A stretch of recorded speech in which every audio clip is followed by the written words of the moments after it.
السلام عليكم. إن الحمد لله نحمده ونستعين ونستغفره ونعوذ بالله من شرور أنفسنا ومن سيئات أعمالنا. من يهده الله فلا مضل له ومن يضلله فلا هادي له، وأشهد أن لا إله إلا الله وحده لا شريك له، وأشهد أن محمدا صلى الله عليه وسلم عبده ورسوله. يا أيها الذين آمنوا اتقوا الله حق تقاته ولا تموتن إلا وأنتم مسلمون. يا أيها الناس اتقوا ربكم الذي خلقكم من نفس واحدة وخلق منها زوجها وبث منهما رجالا كثيرا ونساء، واتقوا الله الذي تساءلون به والأرحام إن الله كان عليكم رقيبا. يا أيها الذين آمنوا اتقوا الله وقولوا قولا سديدا يصلح لكم أعمالكم ويغفر لكم ذنوبكم، ومن يطع الله ورسوله فقد فاز فوزا عظيما. ألا إن أصدق الكلام كلام الله، وخير الهدي هدي محمد صلى الله عليه وسلم، وشر الأمور محدثاتها وكل محدثة بدعة وكل بدعة ضلالة وكل ضلالة في النار. Donc حياكم الله سبحانه وتعالى. En cette soirée, on va voir quelle soirée elle est. En cette soirée du samedi 11 Jumada al-Akhira 1435 de l'Hégire, correspondant au 12 avril 2014. Je commence par faire une petite remarque, Wallahu ta'ala alam, que la fois passée j'avais dit que les cours commençaient à 20h heure française, alors je voulais dire 20h heure algérienne. 20h heure algérienne, car maintenant on vient de venir de Salat al-Maghrib. Donc il faut corriger si je me suis trompé. Donc nous sommes, Inch'Allah ta'ala, au 6e chapitre, al-Bida'. On a vu le premier sous-chapitre, la définition de l'innovation, ses catégories, les jugements qui s'y rapportent. On a vu le deuxième, l'apparition des innovations dans la vie des musulmans et les facteurs qui y ont contribué. On a vu le troisième, la position de la communauté musulmane vis-à-vis des innovateurs et la méthodologie des salafs pour les réfuter. On a vu le quatrième sous-chapitre, quelques exemples d'innovation contemporaine. Quelques exemples d'innovation contemporaine. On avait commencé ce chapitre. Aujourd'hui, Inch'Allah ta'ala, on va le finir. Bi'idnillah subhanahu wa ta'ala. Une seconde, je cherche le livre. Une seconde. Donc, à part ce qu'on a dit sur l'interdiction de la célébration, de la fête, de l'anniversaire du prophète sallallahu alayhi wa sallam, à part ce qu'on a dit, il faudrait savoir aussi qu'il y a une divergence même par rapport à la date exacte du prophète sallallahu alayhi wa sallam. Donc cette pratique innovée que les gens ont instaurée le 12 du mois de Rabi' al-Awwal, elle-même n'a aucun fondement du point de vue historique, car rien ne prouve que le messager d'Allah alayhi wa sallam soit né le 12 de Rabi' al-Awwal. C'est pour ça, comme j'ai dit la fois passée, les historiens ont divergé sur cette chose en 7 points, en 7 dates différentes, à savoir, est-ce que c'est le 2 Rabi' al-Awwal, ou bien le 8, ou bien le 9, ou bien le 10, ou bien le 12, ou bien le 17, ou bien le 22. Donc, il n'y a aucune preuve que c'est le 12. C'est le 12. Ce qu'il faut savoir aussi aujourd'hui, bi'idhnillah subhanahu wa ta'ala, c'est que cette bid'a de la célébration, de la fête, de l'anniversaire du prophète sallallahu alayhi wa sallam, cette bid'a fut instaurée après le 4e siècle de l'Hégire par les Fatimides chiites. Les Fatimides chiites. Parmi les chiites, il y a plusieurs sortes. Parmi ces sortes, les Fatimides, Zama, ceux qui suivent Fatima, la fille du prophète sallallahu alayhi wa sallam. Donc après le 4e siècle, donc bien après les 3 meilleurs siècles de l'islam, bien après les 3 meilleurs siècles de l'islam, auxquels le prophète alayhi sallam a donné la tazkiya. Naam, khayrun nas, subhanallah al-azim. Qarni thumma alladhina yalunhum thumma alladhina yalunhum. Le premier initiateur de ces manifestations en public fut Al-Malik al-Muzaffar, Abu Saïd Kawkabouri, roi d'Arbel, vers la fin du 6e siècle et le début du 7e siècle de l'Hégire, d'après les historiens comme Ibn Khalikan et d'autres. C'était la première fois que les gens faisaient ça dans une grande cérémonie.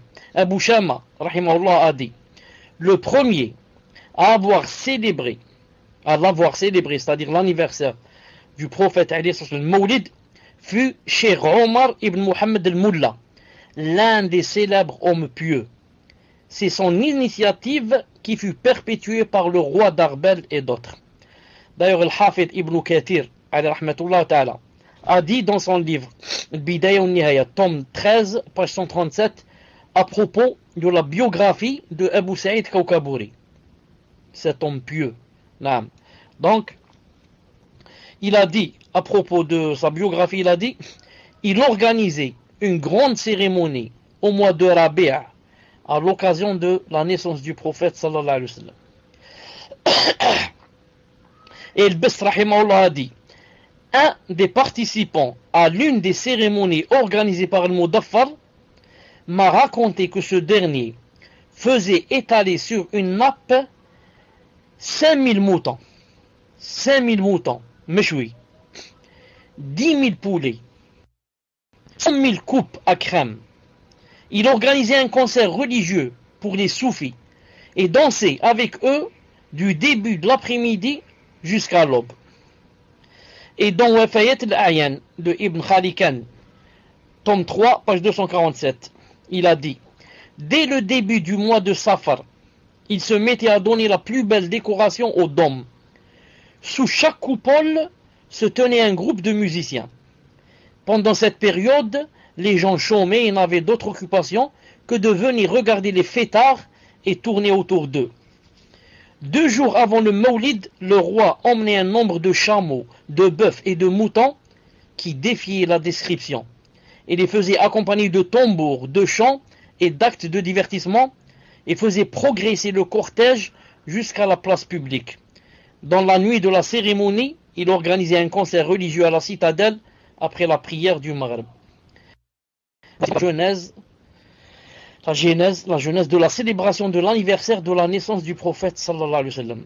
Elle date d'une époque récente et fut accompagnée de manifestations, de divertissements, d'excès, de gaspillage de biens et de temps.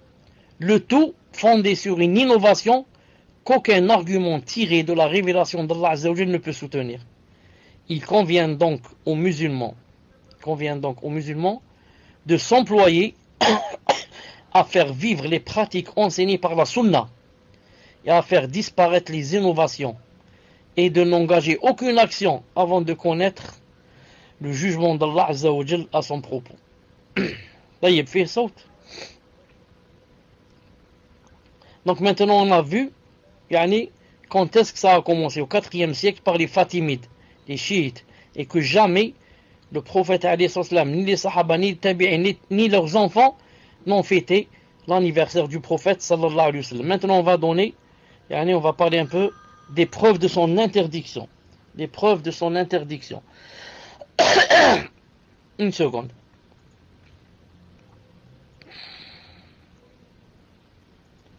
Taïb. La première preuve qu'on va citer, Inch'Allah ta'ala, la première preuve. Ni le prophète sallallahu alayhi wa sallam lui-même, ni ses compagnons ne l'avaient faite. Or, toute pratique religieuse qu'il n'avait pas faite est une innovation à interdire, compte tenu de la parole du prophète sallallahu alayhi wa sallam qui a dit, tenez fortement à ma sunna et à celle des guidés, des bien guidés, succédés. Accrochez-vous-y, mordez-les avec vos incisives. Méfiez-vous des pratiques innovées, car toute pratique religieuse inventée constitue une innovation. Et toute innovation est une aberration. Cité par Ahmed 426 et par Tirmidhi numéro 2676. Cheikh Al-Albani rahimahullah a dit hadith authentique. Ça c'est premièrement. Deuxièmement, la célébration du Mawlid est une pratique instaurée par les Fatimides après les meilleurs siècles pour corrompre la religion. Donc deuxièmement, cette pratique ne vient pas des Sahaba, ni des Tabi'in, ni des grands savants. mais sa base c'est quoi? C'est une secte égarée. Les Fatimides, les chiites, qu'Allah Ta'ala nous en préserve. Ce sont eux qui ont inventé cette chose. Nous, on ne va pas suivre les sectes égarées. Donc, la célébration du Mawlid est une pratique instaurée par les Fatimides, après les meilleurs siècles, pour corrompre la religion. Or, quiconque invente pour cela une pratique que le messager et ses compagnons n'avaient ni ordonnée ni accomplie, accuse le messager implicitement de n'avoir pas bien expliqué la religion aux gens et démenti la parole d'Allah Azza wa Jal lorsqu'il a dit dans le Coran: aujourd'hui j'ai parachevé pour vous votre religion. Donc celui qui va célébrer cette fête, ça veut dire qu'il accuse même Allah Ta'ala qu'il n'a pas parachevé la religion. La preuve, eux, quand ils font le Mawlid, ils le font avec une niya, une intention de religion et d'adoration. Ils disent on va avoir beaucoup de hasanat aujourd'hui en faisant cela. Donc Allah Ta'ala, pour eux, n'a pas parachevé la religion, et le prophète islam ne leur a pas tout montré. Qu'Allah Ta'ala nous préserve. Naam. Donc, troisièmement, ce qui montre aussi que c'est interdit, troisièmement, les preuves en donnent. La célébration de l'anniversaire de la naissance du prophète revient à imiter les chrétiens qui fêtent la Noël. Or, leur imitation fait l'objet d'une interdiction aggravée. Les hadiths nous interdisent de nous assimiler aux infidèles et aux mécréants, et nous ordonnent de ne pas les suivre dans leurs pratiques. À ce propos, le prophète sallallahu alayhi wa sallam a dit, alayhi wa sallam, quiconque cherche à ressembler à des gens leur est assimilable. Cité par Ahmed 250 et par Abu Daoud 4 314, authentifié par Sheikh Al-Albani rahimahullah dans Sahih Abi Daoud. Quiconque cherche à ressembler à des gens, il leur est assimilable. Khlas, il est devenu comme eux. Man tashabbaha biqawm fahuwa minhum. Naam. Et le prophète sallallahu alayhi wa sallam a dit encore qu'il fallait se différencier des polythéistes. Il a dit sallallahu alayhi wa sallam: différenciez-vous des polythéistes. Rapporté par Muslim, numéro 259. Différenciez-vous des polythéistes. Maintenant, si toi tu fêtes l'anniversaire comme eux ils fêtent, pour Jésus, ou alors pour la Noël, donc, tu t'es pas différencié des polythéistes. Naam. Quatrièmement, on va voir la quatrième preuve. La célébration de l'anniversaire du Mawlid, en plus de son caractère innové et d'imitation des chrétiens, conduit à l'excès et à l'exagération de sa vénération. Voire, ça conduit à son invocation, l'invocation du prophète et l'imploration de son secours à la place d'Allah Azza wa Jal. Et tous ceux qui assistent à ces genres de la célébration de l'anniversaire du prophète islam entendent et voient de leurs propres yeux comment ils font, qu'est-ce qu'ils font comme shirk. Naam. Je dis, ceci est constaté de nos jours chez bon nombre de ceux qui célèbrent l'anniversaire innové du Mawlid. En effet, ils invoquent le messager alayhi salam au lieu d'invoquer Allah, et implorent le secours du prophète alayhi salam et déclament des poèmes entachés de polythéisme pour faire son éloge. Or, le prophète alayhi salam a interdit qu'on le loue de manière exagérée. Quand il a dit, sallallahu alayhi wa sallam, ne me faites pas des éloges excessifs, comme les chrétiens l'ont fait pour le fils de Maryam, le fils de Marie. Je ne suis que son serviteur. Dites donc, il est l'esclave. Il est l'esclave de Dieu et d'Allah et serviteur d'Allah et de son messager. Dites donc, il est l'esclave et le serviteur d'Allah et de son messager. Rapporté par Bukhari, numéro 3445. C'est-à-dire, ne commettez pas d'excès dans les louanges et la vénération que vous faites à mon endroit, comme les chrétiens l'ont fait à l'égard de Jésus qu'ils ont fini par adorer, malgré l'interdiction divine qui leur avait été adressé en ces termes, lorsque Allah subhanahu wa ta'ala leur a dit, aux gens du livre, n'exagérez pas dans votre religion, et ne dites d'Allah que la vérité. Le Messie, Jésus, fils de Marie, n'est qu'un messager d'Allah. Sa parole qu'il envoie à un souffle de vie venant de lui. Coran. Notre prophète nous a interdit les excès afin de nous éviter le sort qui les a frappés. C'est ainsi qu'il a dit, méfiez-vous des excès, car ils sont de vos devanciers. Cité par Nasai et déclaré authentique par Al-Albani numéro 2862. Cinquièmement, la perpétuation de l'innovation que constitue le Mawlid ouvre la porte à d'autres innovations et détourne les gens des pratiques enseignées par la Sunna. C'est ainsi que l'on voit les partisans des innovations s'y livrer ardemment tout en négligeant les pratiques sunnites. Ils en viennent même à réduire leurs pratiques religieuses à des commémorations innovées et des mawlids. En outre, ils se sont divisés en groupes, et chaque groupe célèbre l'anniversaire de la naissance de ces grandes figures. C'est ainsi que l'on voit le mawlid d'Al-Badawi en Égypte, d'Ibn Arabi aussi, d'Usuqi en Égypte, de Shadili. Ils passent d'un mawlid à un autre, et il en résulte des manifestations exagérées à l'endroit de ces défunts. Ils les invoquent à la place d'Allah et croient qu'ils peuvent leur profiter de leur porter préjudice. Ce qui les amène à s'exclure de la religion d'Allah Azza wa Jal et à retourner à la religion des païens. À propos desquels Allah Azza wa Jal a dit dans le Coran, il a dit, une seconde, tandis que ceux qui prennent des protecteurs en dehors de lui, d'Allah, disent, nous ne les adorons que pour qu'ils nous rapprochent davantage d'Allah Azza wa Jal. Comme ça ils disent. Ils disent ce sont des intercesseurs. Nous ne les adorons que pour qu'ils nous rapprochent d'Allah subhanahu Azza wa Jal. Donc ça c'était quoi? C'était les dalils de l'interdiction de célébrer la fête de l'anniversaire du prophète sallallahu alayhi wa sallam.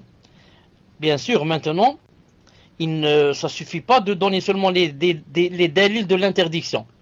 Mais il faut encore refuter quoi? Il faut réfuter les dalils et les shubuhat de l'adversaire. Les autres maintenant, ils ont aussi des dalils et des shubuhat, qu'on appelle nous des shubuhat. Il faut pouvoir les envoyer en air. On va donc les voir une à une et les réfuter bi'idhnillah subhanahu wa ta'ala. Réfutation des ambiguïtés. Ceux qui soutiennent la perpétuation de l'innovation de la célébration de l'anniversaire du prophète s'accrochent à des arguments plus faibles que la toile d'araignée. Ces arguments se présentent comme suit. Premièrement, qu'est-ce qu'ils disent? Ils disent que prétendre que c'est une manière de vénérer le prophète sallallahu alayhi wa sallam. Ils disent c'est une manière de vraiment lui donner le statut qu'il mérite et de le vénérer sallallahu alayhi wa sallam. La réponse c'est quoi? C'est que la vénération du prophète sallallahu alayhi wa sallam consiste strictement à lui obéir, à exécuter ses ordres, à s'éloigner des interdits, et à l'aimer. On ne le vénère pas en se livrant à des innovations religieuses, ni en maintenant des croyances légendaires, ni en perpétuant des actes de désobéissance. La célébration du Mawlid relève de cette catégorie d'actes, puisqu'elle constitue une désobéissance au prophète. Les compagnons, radiyallahu ta'ala anhum, étaient ceux qui ont fait preuve de la plus grande vénération à l'égard du prophète sallallahu alayhi wa sallam. C'est pourquoi, écoutez bien ce qui va suivre, ce qu'a raconté Urwa ibn Mas'ud radiyallahu ta'ala anhu. Il a dit, en parlant de Quraysh, leur a dit, mon peuple, j'ai fréquenté des rois, notamment César et Khosroès et le Négus. Je jure par Allah, je n'ai vu aucun roi faire l'objet d'une vénération comparable à celle que les compagnons de Mohammed lui vouent. Au nom d'Allah, ils ne crachent pas sans que l'un d'eux rattrape le crachat et se frotte le visage et le corps avec. Quand il leur donne un ordre, ils s'empressent à l'exécuter. Quand il fait ses ablutions, ils se précipitent sur le reste de l'eau qu'il a utilisée. Quand ils parlent, ils baissent leur voix et ne fixent pas leur regard sur lui en signe de vénération. Cité par le Bukhari, numéro 2731. Cette vénération, subhanallah, malgré cette vénération, elle ne les avait pas amenés à célébrer sa naissance, sallallahu alayhi wa sallam. Si cela était permis, il l'aurait fait. Donc vous remarquez, vous voyez, il n'y a pas quelqu'un qui était vénéré comme l'était le prophète, alayhi wa sallam, avec qui? Avec ses compagnons. Est-ce que vous connaissez un roi depuis que Allah Ta'ala a créé la terre? Est-ce que vous connaissez un roi quand il crache, c'est son entourage, il va sauter sur son crachat pour se frotter avec? Jamais. Ça n'existe pas. Le prophète islam, on faisait avec lui comme ça. Mais jamais, on a célébré quoi? Sa naissance. Si c'était permis, il l'aurait fait avant nous. Deuxième ambiguïté qu'il pose. Deuxième ambiguïté. L'observance massive de la pratique de nombreux pays. Ils disent maintenant de nombreux pays musulmans fêtent cet anniversaire. Alors si c'était pas permis, comment que la plupart des pays musulmans le fêtent? Réponse: nous répondons en disant qu'un argument valable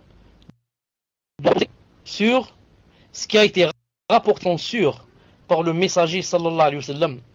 Or, ce qui a été rapporté de façon certaine d'après lui implique une interdiction de toutes les innovations, y compris la dite célébration. La pratique des gens, qui n'est pas fondée sur un argument, ne peut pas être considérée comme une preuve, quel que soit le nombre des pratiquants. C'est pour ça que Allah subhanahu wa ta'ala dit dans le Coran, il a dit: et si tu obéis à la majorité de ceux qui sont sur la terre, ils t'égareront du sentier d'Allah. Ils ne suivent que la conjecture et ils ne font que fabriquer des mensonges. Ce verset, normalement, toute personne, tout musulman, tout talibouine doit l'apprendre. Pourquoi?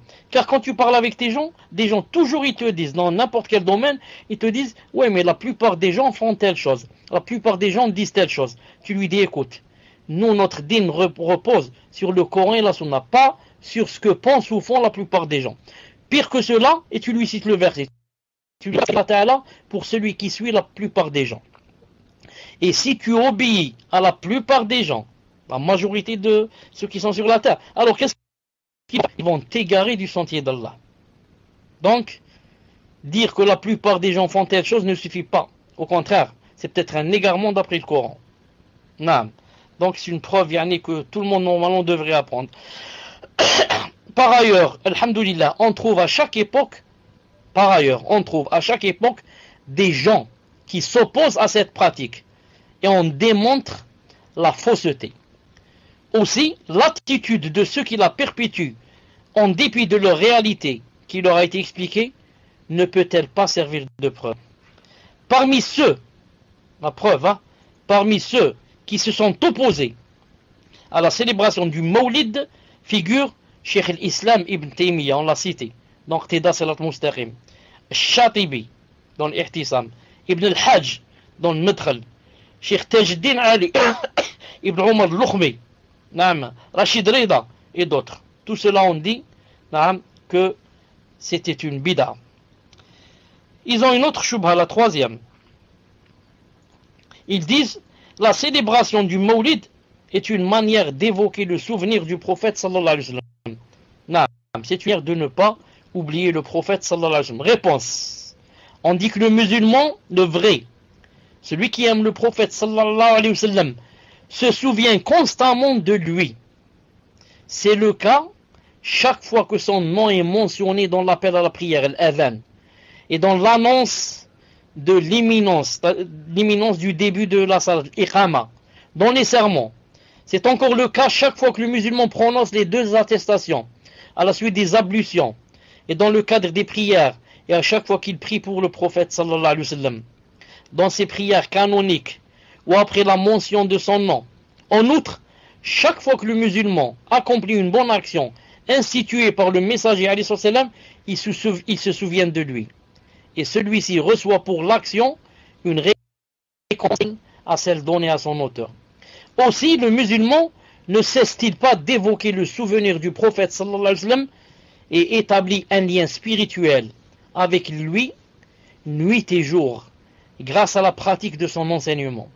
Donc, il ne limite pas son action au jour du Mawlid et ne s'attache pas à une innovation contraire à la sunna du prophète sallallahu alayhi wa sallam, puisqu'un tel comportement l'éloignerait du messager alayhi wa sallam et le mettrait à l'écart par rapport à lui. Le messager alayhi wa sallam se passe volontiers de cette cérémonie innovée dans la religion, et se contente de ce qu'Allah Azza wa Jal a institué pour le vénérer et témoigner de son respect. C'est ce qu'a dit Allah Azza wa Jal lorsqu'on fait allusion à lui. Il a dit, attendez, je vous lis le verset, il a dit, et exalté pour toi ta renommée. En effet, on mentionne son nom chaque fois que celui d'Allah Ta'ala est mentionné dans l'adhan, iqama ou le prêche. Ceci suffit pour le vénérer, témoigner de son amour, renouveler son souvenir et exhorter les gens à le suivre. Donc ceux qui disent qu'on fait ça pour ne pas l'oublier, qu'est-ce qu'on leur dit nous? On leur dit justement, ça c'est une preuve que vous l'oubliez toute l'année et que vous ne l'aimez pas et que vous l'évoquez une fois par an. Vous avez compris? La preuve que vous faites ça pour ne pas oublier, c'est une preuve que si vous ne faites pas ça, vous allez l'oublier. Alors que nous, on n'a pas besoin de cette bid'a. Nous, on est toujours avec lui en pratiquant sa sunna. À chaque fois qu'on fait une chose, qu'on vient d'apprendre de lui, on l'évoque. Et on dit même dans notre cœur, alhamdoulilah, que Allah Ta'ala nous a envoyé ce prophète comme ni'ma. Si ce n'était pas lui, on serait vraiment dans l'égarement total. Alors que les gens de la bid'a ne pensent jamais à lui. Et quand c'est une fois par an, ils veulent ne pas l'oublier. Ne pas l'oublier en faisant quoi? Est-ce que par exemple, ils ramènent Sahih al-Bukhari, ils le lisent avec leurs enfants? Non. C'est les poulets, les dindes, et les cailles, et je ne sais pas. Et les beefsteaks, et les steaks, et les... Je ne sais pas qu'est-ce qu'ils mangent toute la nuit. Il te dit, pour ne pas oublier le prophète, sallallahu alayhi wa sallam. Va raconter ça à des gamins, pas à nous. Autre chose. Ou alors, quatrième chose. Ils disent la célébration de son anniversaire, c'est une initiative prise, souverain juste et bien instruit, afin de se rapprocher d'Allah. Ils ont dit, le premier qui a pris cette initiation, qui l'a célébré comme ça devant tout le monde, ils ont dit c'était quelqu'un de pieux, un homme pieux, mudaffar, etc. Réponse ici, réponse. Nous disons que l'innovation est à rejeter, d'où qu'elle puisse venir. La bonne intention ne justifie pas une mauvaise action. Et le fait d'être juste et bien instruit n'implique pas qu'il est quoi? Qu'il n'est pas infaillible. Donc cette personne qui a fait comme ça, on reconnaît qu'elle est bien, on reconnaît qu'elle est juste. Ma'alish, nous on reconnaît même si on ne le connaît pas. Mais ça ne veut pas dire que si quelqu'un est juste et bien instruit et pieux, qu'il va légiférer pour nous. Donc ce qu'il a fait, on va l'exhiber et comparer avec le Coran ou Sunna, on va trouver qu'il n'y a ni dans le Coran ni dans la Sunna. Donc on la rejette comme d'après les hadiths. Ils ont une autre ambiguïté, la cinquième. Ils disent, la célébration du Mawlid est une belle innovation. Pourquoi? Parce qu'elle est gratitude envers Allah Azza wa Jal qui a mis à notre disposition ce noble prophète. Nous, quand on célèbre le Mawlid du prophète, c'est parce qu'on veut ne pas être ingrat envers Allah. On veut montrer notre gratitude envers Allah Azza wa Jal pour le remercier de nous avoir envoyé un prophète pareil. Réponse, on dit qu'il n'existe pas de belles innovations. Car le prophète sallallahu alayhi wa sallam a dit dans un hadith authentique, il a dit, qui introduit dans notre affaire ce qui lui est étranger, le verra rejeté. Par le Bukhari. Et le prophète aslam a dit dans un autre hadith, il a dit, toute innovation religieuse conduit à l'aberration. Ici, cité par Ahmed Tirmidhi et hadith Cheikh Al-Albani, hadith authentique. Al-Hafidh Ibn Rajab rahimahullah, dans le commentaire de l'Arba'in, il a dit, la parole du prophète, toute innovation religieuse conduit à l'aberration, est si riche que rien n'y échappe. C'est l'une des importantes règles de la religion. C'est comme sa parole, quiconque introduit dans notre affaire ce qui lui est étranger, le verra rejeté. Il dit, quiconque invente une pratique et l'intègre dans la religion sans qu'on lui y trouve un fondement, ça veut dire qu'il véhicule une aberration sans aucun rapport avec la religion. Peu importe que cela touche les questions dogmatiques ou les actes ou les paroles manifestes ou cachées. Ces gens-là ne s'appuient dans leur affirmation de l'existence de belles innovations que sur la parole de Omar, radiyallahu ta'ala anhu, à propos des prières des Tarawih, quand il a dit « Quelle bonne innovation celle-là » Bukhari, numéro 2010. Ils disent encore « On a innové des choses que les ancêtres ne pouvaient pas désapprouver. » La compilation du Coran en un seul livre, la transcription, la collecte des hadiths. Alors la réponse est que ces choses citées ici ne sont pas des bid'a, car elles ont leur origine dans la loi religieuse. La parole de Omar, par exemple, quelle belle innovation, revient à employer le vocable bid'a dans son acception. Dans son acception non religieuse. Quand on dit d'une pratique qui a un fondement dans la religion, qu'elle est une bid'a, ce terme est alors employé dans son sens linguistique. Naam. La compilation du Coran dans un seul volume est bien fondée. En effet, le prophète donnait l'ordre d'écrire les versets du Coran, mais ils étaient écrits de façon éparse. Et puis les compagnons les ont rassemblés dans un seul livre. Où est l'interdiction? La prière des Tarawih fut célébrée par le prophète pendant plusieurs nuits, 3 ou 4, avec ses compagnons. Par la suite, il se retirait de peur que la pratique ne fût rendue obligatoire. Mais les compagnons maintenirent la pratique en célébrant la prière tantôt ensemble, tantôt individuellement du vivant du prophète, comme après sa mort. Et puis Omar, radiyallahu ta'ala, finit par les rassembler derrière un imam, comme on le faisait au début avec le prophète islam. Ceci donc n'est pas une innovation dans la religion.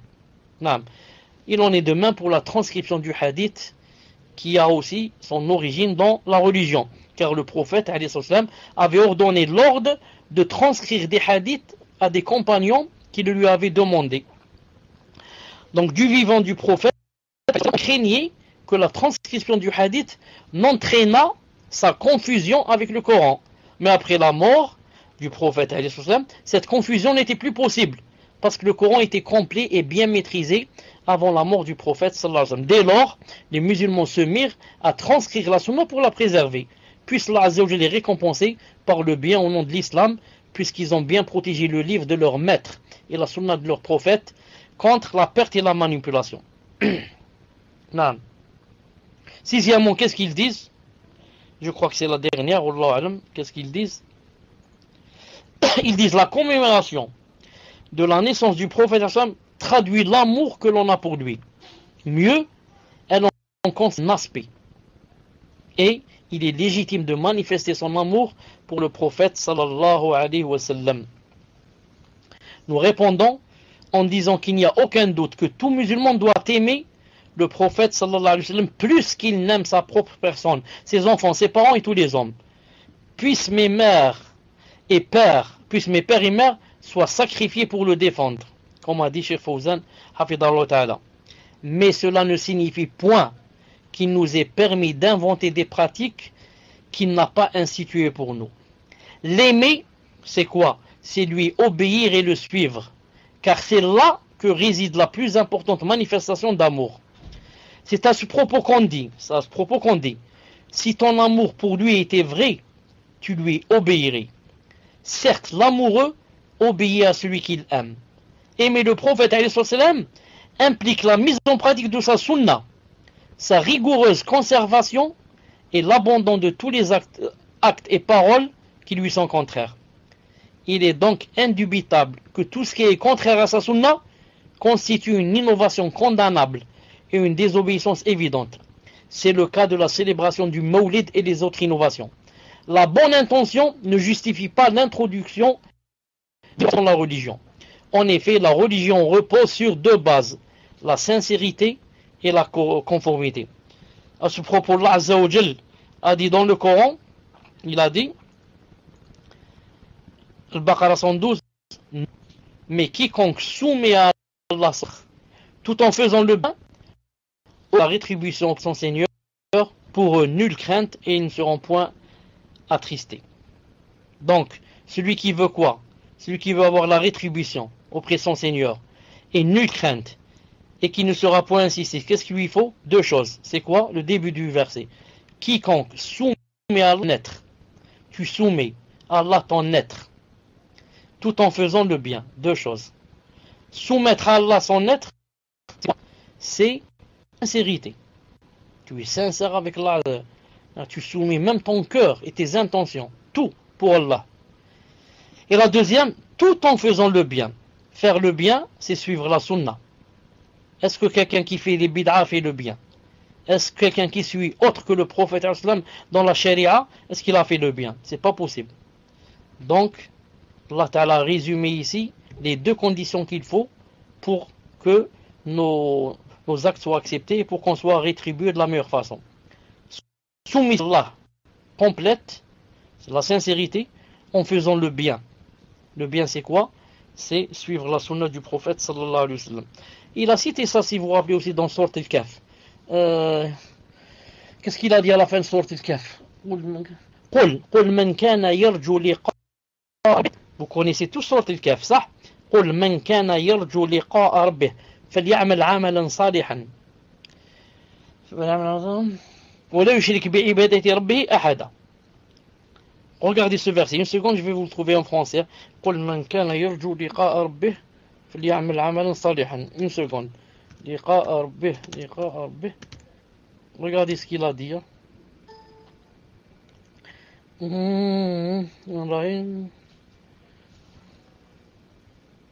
قُلْ مَنْ كَانَ. C'est pas ici vraiment. Il n'a pas cité. قُلْ مَنْ كَانَ يَرْجُو لِقَاءَ رَبِّهِ. Une seconde. فَلْيَعْمَل. J'ai écrit فَلْيَعْمَل عَمَلًا صَالِحًا. فَلْيَعْمَل عَمَلًا صَالِحًا. Voilà. Regardez le verset. Le verset. قُلْ إِنَّمَا أَنَا بَشَرٌ مِثْلُكُمْ إِنَّمَا إِلَهُنَا وَاحِدٌ فَمَنْ كَانَ يَرْجُو لِقَاءَ رَبِّهِ فَلْيَعْمَل عَمَلًا صَالِحًا. Regardez en français qu'est-ce que ça. Dans la sincérité, on parlait des deux conditions. Sincérité et suivre la sunna. Regardez en français. Dit, je suis en fait un humain comme vous. Il m'a été révélé unique, un Dieu unique. Quiconque donc espère rencontrer son Seigneur, il a besoin de deux choses.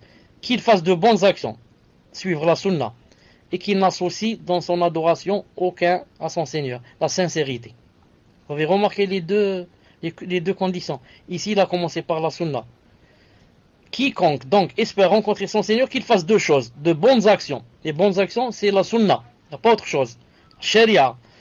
Deuxième, et qu'il n'associe rien à son Seigneur, qu'il soit sincère. Pourquoi tu suis la sunna? Pour que les gens disent de toi, Masha'Allah, il est salafi celui-là, Masha'Allah, regarde le salafi. Non, moi je suis la sunna pour ravir Allah subhanahu wa ta'ala, pour lui, pour qu'il me fasse rentrer au paradis et me préserve de l'enfer. C'est pas pour les gens.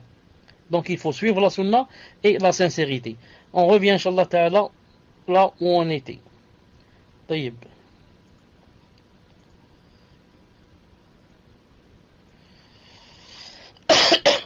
Une seconde. Comme j'ai cherché maintenant le verset, comme j'ai cherché un verset, donc je dois me reconnecter dans le programme. Une seconde. Je dois me reconnecter dans le programme. Une seconde. Il reste la septième ambiguïté. Septième ambiguïté, bi'idhnillahi ta'ala.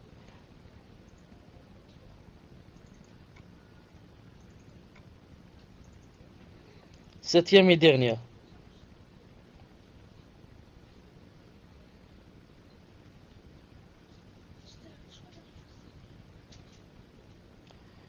Patience, Inch'Allah Ta'ala, quelques secondes. Voilà, je me connecte. Alhamdulillah. Donc, septième.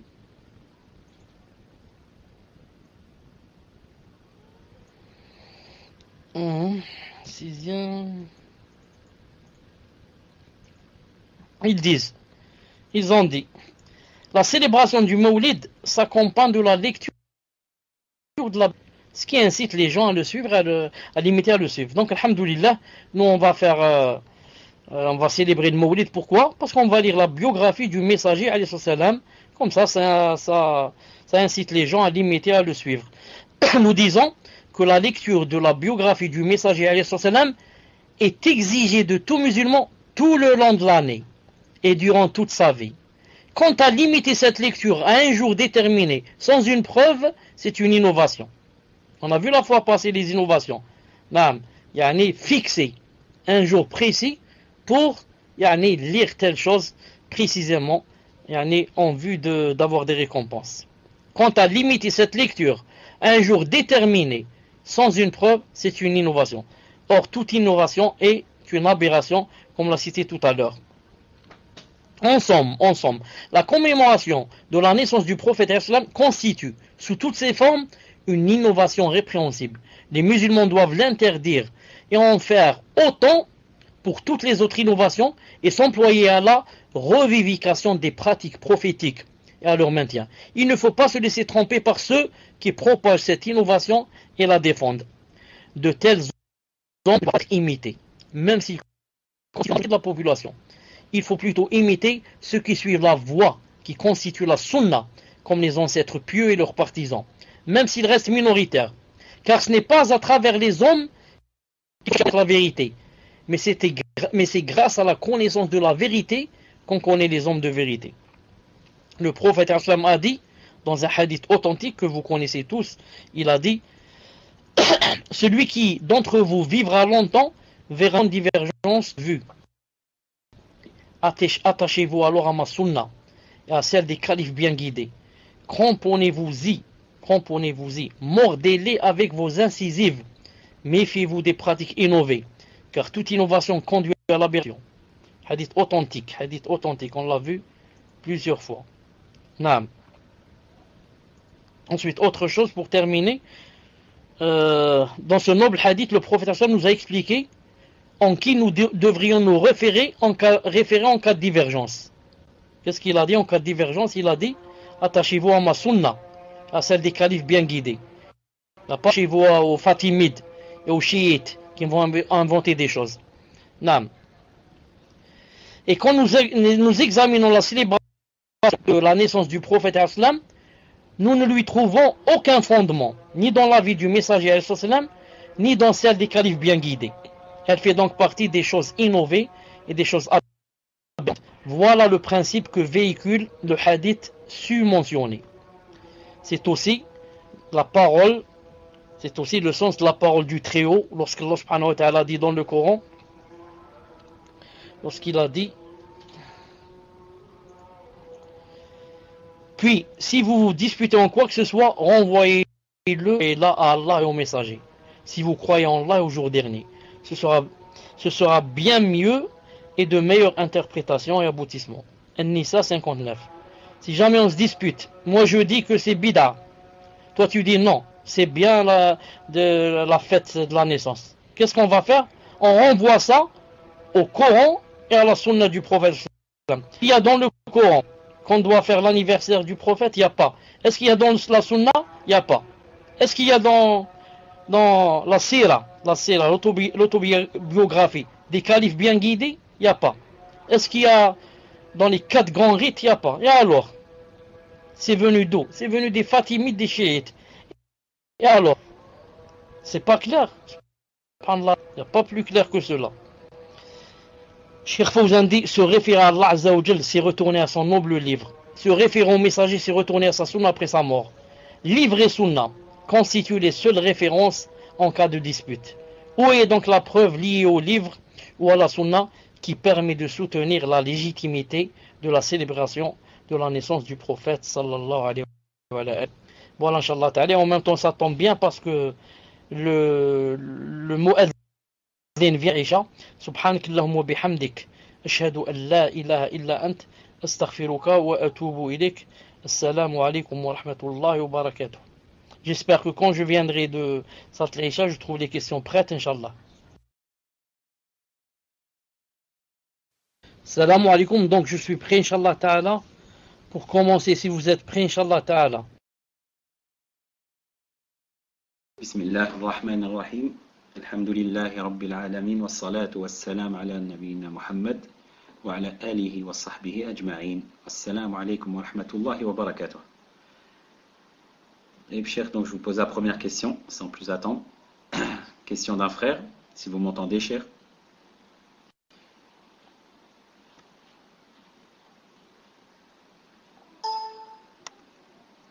Cher, confirmez-moi que vous m'entendez bien. D'accord, 21h35 pour moi, c'est-à-dire 22h35 pour ceux de France. Donc dans une heure, Inch'Allah. Question donc d'un frère qui vous dit, cher.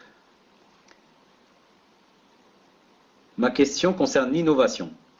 Beaucoup de frères innovent et justifient cela par le fait que c'est un moyen pour convertir de nouveaux musulmans. Donc Allah pardonnera cette innovation car l'intention est bonne. Par exemple, c'est le cas de Tabligh et des Ikhwan qui agissent de la sorte. Donc comment se positionner par rapport à cette attitude, cheikh? Et pouvez-vous me conseiller, car beaucoup de Tablighi nous appellent les Wahhabites. Que pouvez-vous nous dire, cheikh?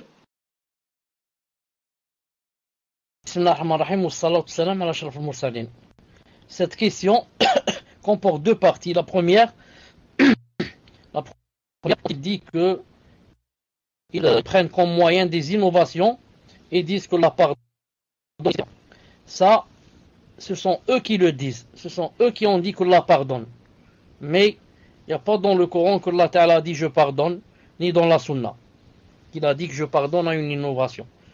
Au contraire, il y a dans la Sunna que Allah Subhanahu wa Ta'ala a voilé, a mis un voile entre lui et le Mubtadi' jusqu'à ce qu'il délaisse le voile. Allah Ta'ala a mis un voile entre lui et la tauba du Mubtadi'. Le hadith Sheikh Al-Albani a dit authentique, jusqu'à ce que le Mubtadi' laisse sa bida. Ensuite, les Tabligh et les frères musulmans ont un point commun, lequel c'est de ne pas connaître leur religion et de ne pas avoir de science. C'est pour ça qu'ils avaient de la science.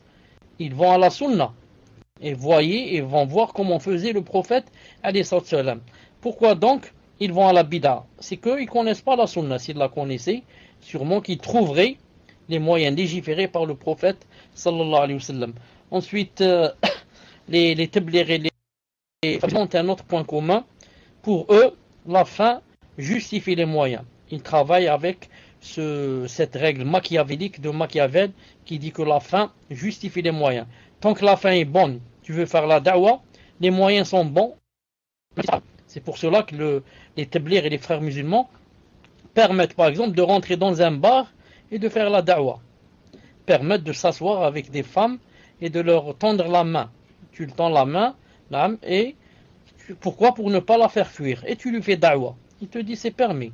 L'essentiel c'est tu l'as fait rentrer en islam.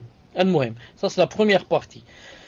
Quant à la deuxième partie, et avant cela pour terminer là dans la première partie, nous on dit la da'wah est tawqifiyya et non tawfiqiyya. La da'wah elle-même a besoin de preuves. Quand je vais faire la da'wah elle-même c'est une adoration. Je la fais comme pour qu'elle soit conforme avec le Coran et la Sunna. Sinon elle est rejetée comme dans le hadith authentique que vous connaissez tous. Quant à la deuxième partie, qu'ils disent on est wahhabite. Premièrement, tu dois remercier Allah subhanahu wa ta'ala qu'ils aient dit de toi que tu es un wahhabi. Tout le monde sait que tu suis يعني le minhaj de Mohammed ibn Abdel Wahhab. Mohammed ibn Abdel Wahhab lui-même, qu'est-ce qu'il a fait? Il a le Coran et la Sunna authentique, et il a quoi? Il a fait la guerre à la bid'a. Il a vécu comme ça, en faisant la guerre à la bid'a, en propageant la Sunna du prophète sallam, et en faisant la guerre surtout au shirk et au bid'a. Et au bid'a des mouchriquins et des adorateurs des tombeaux et des autres. Al-Muhim, donc, qu'il t'ait affilié à Mohammed ibn Abdel Wahhab, il a dit de toi tu es wahhabite, regarde déjà Allah subhanahu wa ta'ala touchera dans cette vie. Regarde comment yani, ils ont reconnu que tu es sur le sunna, la sunna et la droiture bi'idhnillah subhanahu wa ta'ala. Deuxièmement, quand ils disent que tu es wahhabite, de tout temps, les salafs ont été quoi? On leur a mis des étiquettes. On a dit d'eux, ce sont des hashouya, ce sont des mujassima, ce sont des comment qu'ils disent aussi une chose, ce sont des wahhabites. Naam. Ce sont des ils ont critiqué de tout temps. De tout temps, les salafs ont été critiqués. À chaque fois qu'il y a une secte qui apparaît, une secte d'innovateurs qui apparaît, et que les salafs lui répliquent, alors ils disent d'eux, ils leur mettent une étiquette. Donc il ne faut pas t'étonner. Regarde seulement si tu es sur la vraie voie, et cramponne-toi sur la sunna. Ce que disent les gens de toi, que ce soit en bien ou en mal, ne peut pas gagner de mal demain quand tu vas rencontrer Allah subhanahu wa ta'ala. Tfadlal. Barakallahu fikum, cher. N'oubliez pas de laisser vos PV ouverts pour le frère Fawzi, afin qu'il vienne récupérer les questions. Deuxième question, cher. Question d'un frère ou d'une sœur qui dit: est-ce que je serai puni par Allah si j'aime une innovation? Par exemple, quand les gens lisent le Coran en groupe, mais je ne la fais pas, je quitte l'assemblée de cette bid'a, etc. Mais j'aime quand même cette innovation. Est-ce que je serai puni par Allah pour cela, cher? Aimer une innovation, il n'y a pas de différence entre l'aimer et la faire. Non. L'aimer et la faire, c'est la même chose. Lui, il l'a fait. Lui, il fait l'innovation. Toi, tu ne la fais pas, mais tu l'aimes. Ça veut dire que dans ton cœur, tu l'as faite. Non, je ne pense pas que la personne aime l'innovation. Quand elle est en train d'entendre des gens qui sont en train de lire en groupe, elle aime peut-être le Coran qu'elle est en train d'entendre. Peut-être qu'ils le lisent d'une façon qui lui plaît et qui le touche ou quelque chose comme ça.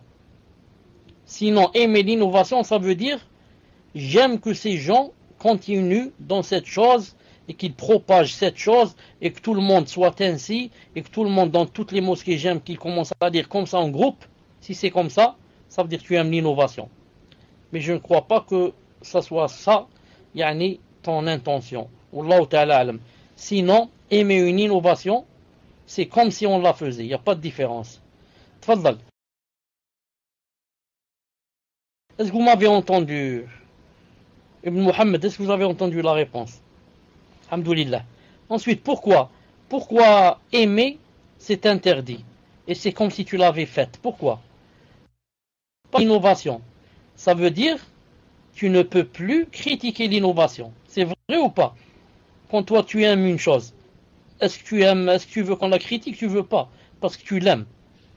Donc maintenant, si tu entends des gens critiquer cette innovation, tu leur dis non, c'est quelque chose de bien, il ne faut pas critiquer. Non. Donc, l'innovation, nous, on doit la critiquer et la dévoiler devant les gens, la faire détester. Donc, pour faire ces choses-là, on doit quoi? On doit la détester. Mais si nous, on aime l'innovation, on ne peut jamais donc la critiquer et la faire détester aux gens. Wallahu alam, tfadlal. Barakallahu fikum, cher. Question suivante d'un frère qui dit: les savants citent dans leur livre de Aqidah, dans le chapitre des noms et attributs, que parmi les sectes qui renient la vision d'Allah le jour de jugement, il y a la secte des Khawarij. Pouvez-vous détailler ce point, barakallahu fikum? Est-ce que leurs enfants, Takfiri, ont hérité de cela aussi? Barakallahu fikum, cher.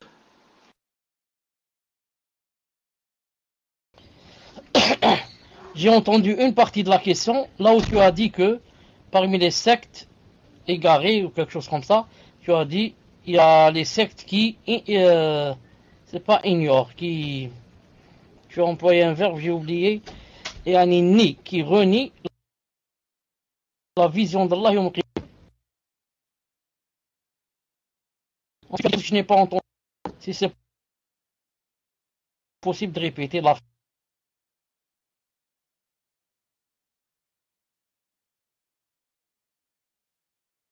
fin seulement. Toi, tu n'as pas cité les Mu'tazila, et les Mu'tazila renient la vision d'Allah subhanahu wa ta'ala. Comme quoi Allah ta'ala, on ne le voit pas yawm al-qiyamah.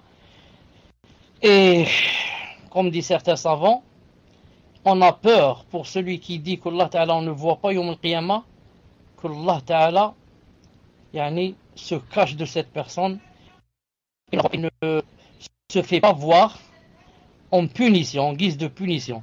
Comme on dit,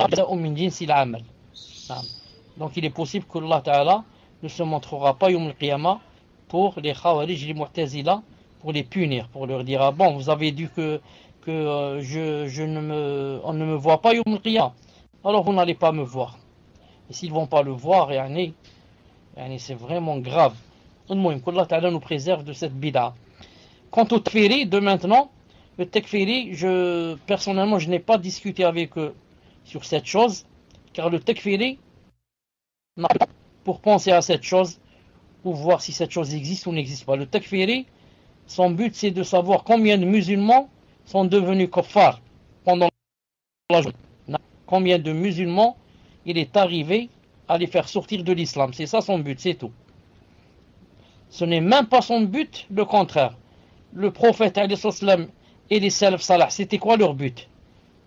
On va compter combien de kuffar sont rentrés en islam. Ça ou là.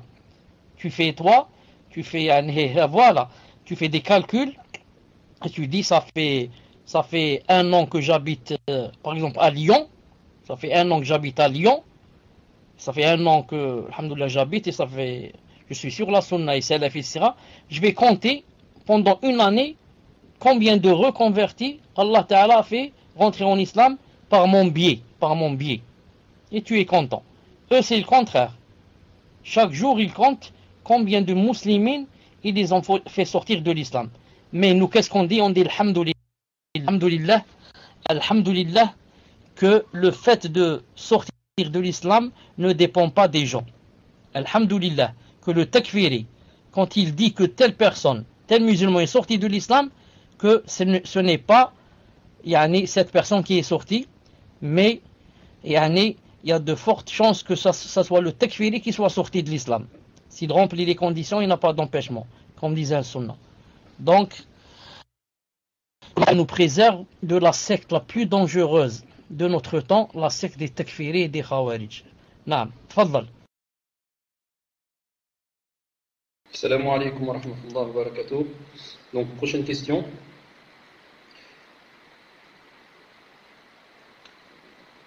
Dans un cours passé, on avait vu que le fait de dire le matin et le soir Allahumma salli wa sallam ala nabiyyina Muhammad était un hadith faible.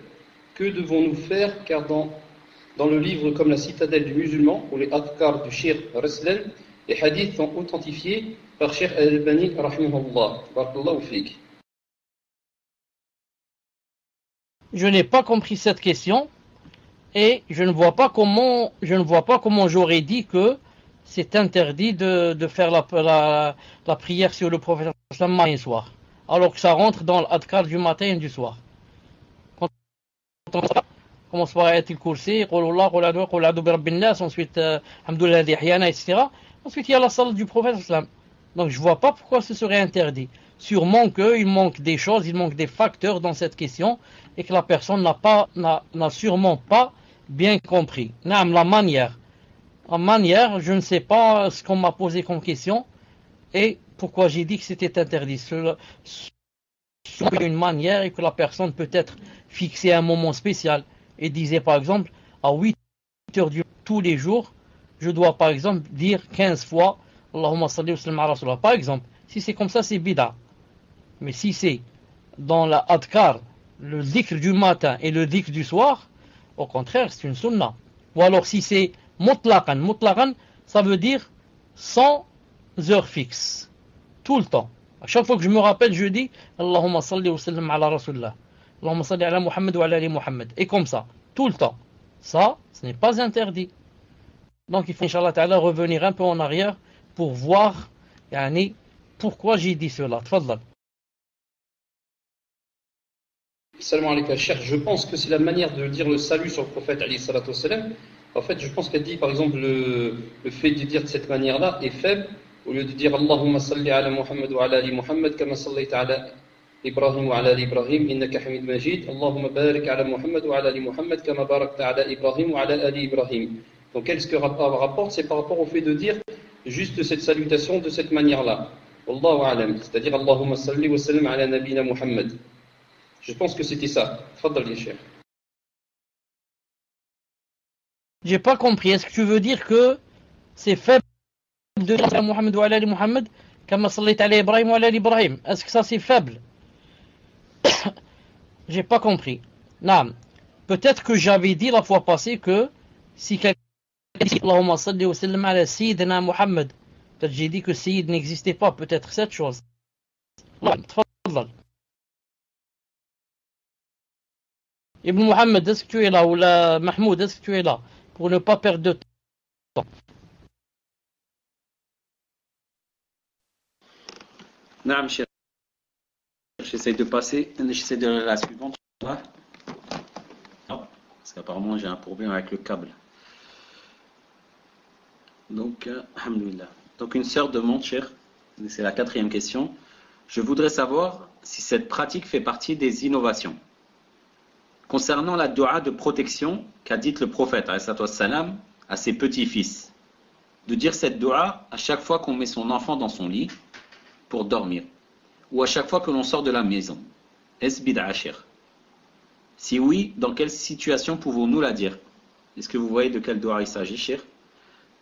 Et si oui, donc, est-ce qu'il est permis de la dire à chaque fois qu'on met son enfant dans le lit et à chaque fois que l'on sort de la maison? Est-ce que c'est une innovation? Est-ce que cela est légiféré, Cheikh?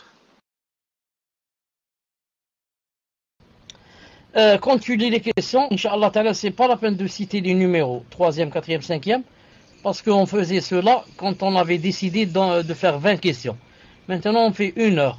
Donc, c'est une question de temps, Inch'Allah Ta'ala, et pas de numéros. Alhamdulillah. Elle parle de quel doua? Elle parle de quel doua exactement? Est-ce qu'elle parle de la doua de Allahumma inni u'iduhu. Attendez, j'ai oublié la doua. Allahumma inni a'udhu min hazat shaytan wa a'udhu an yahdurun.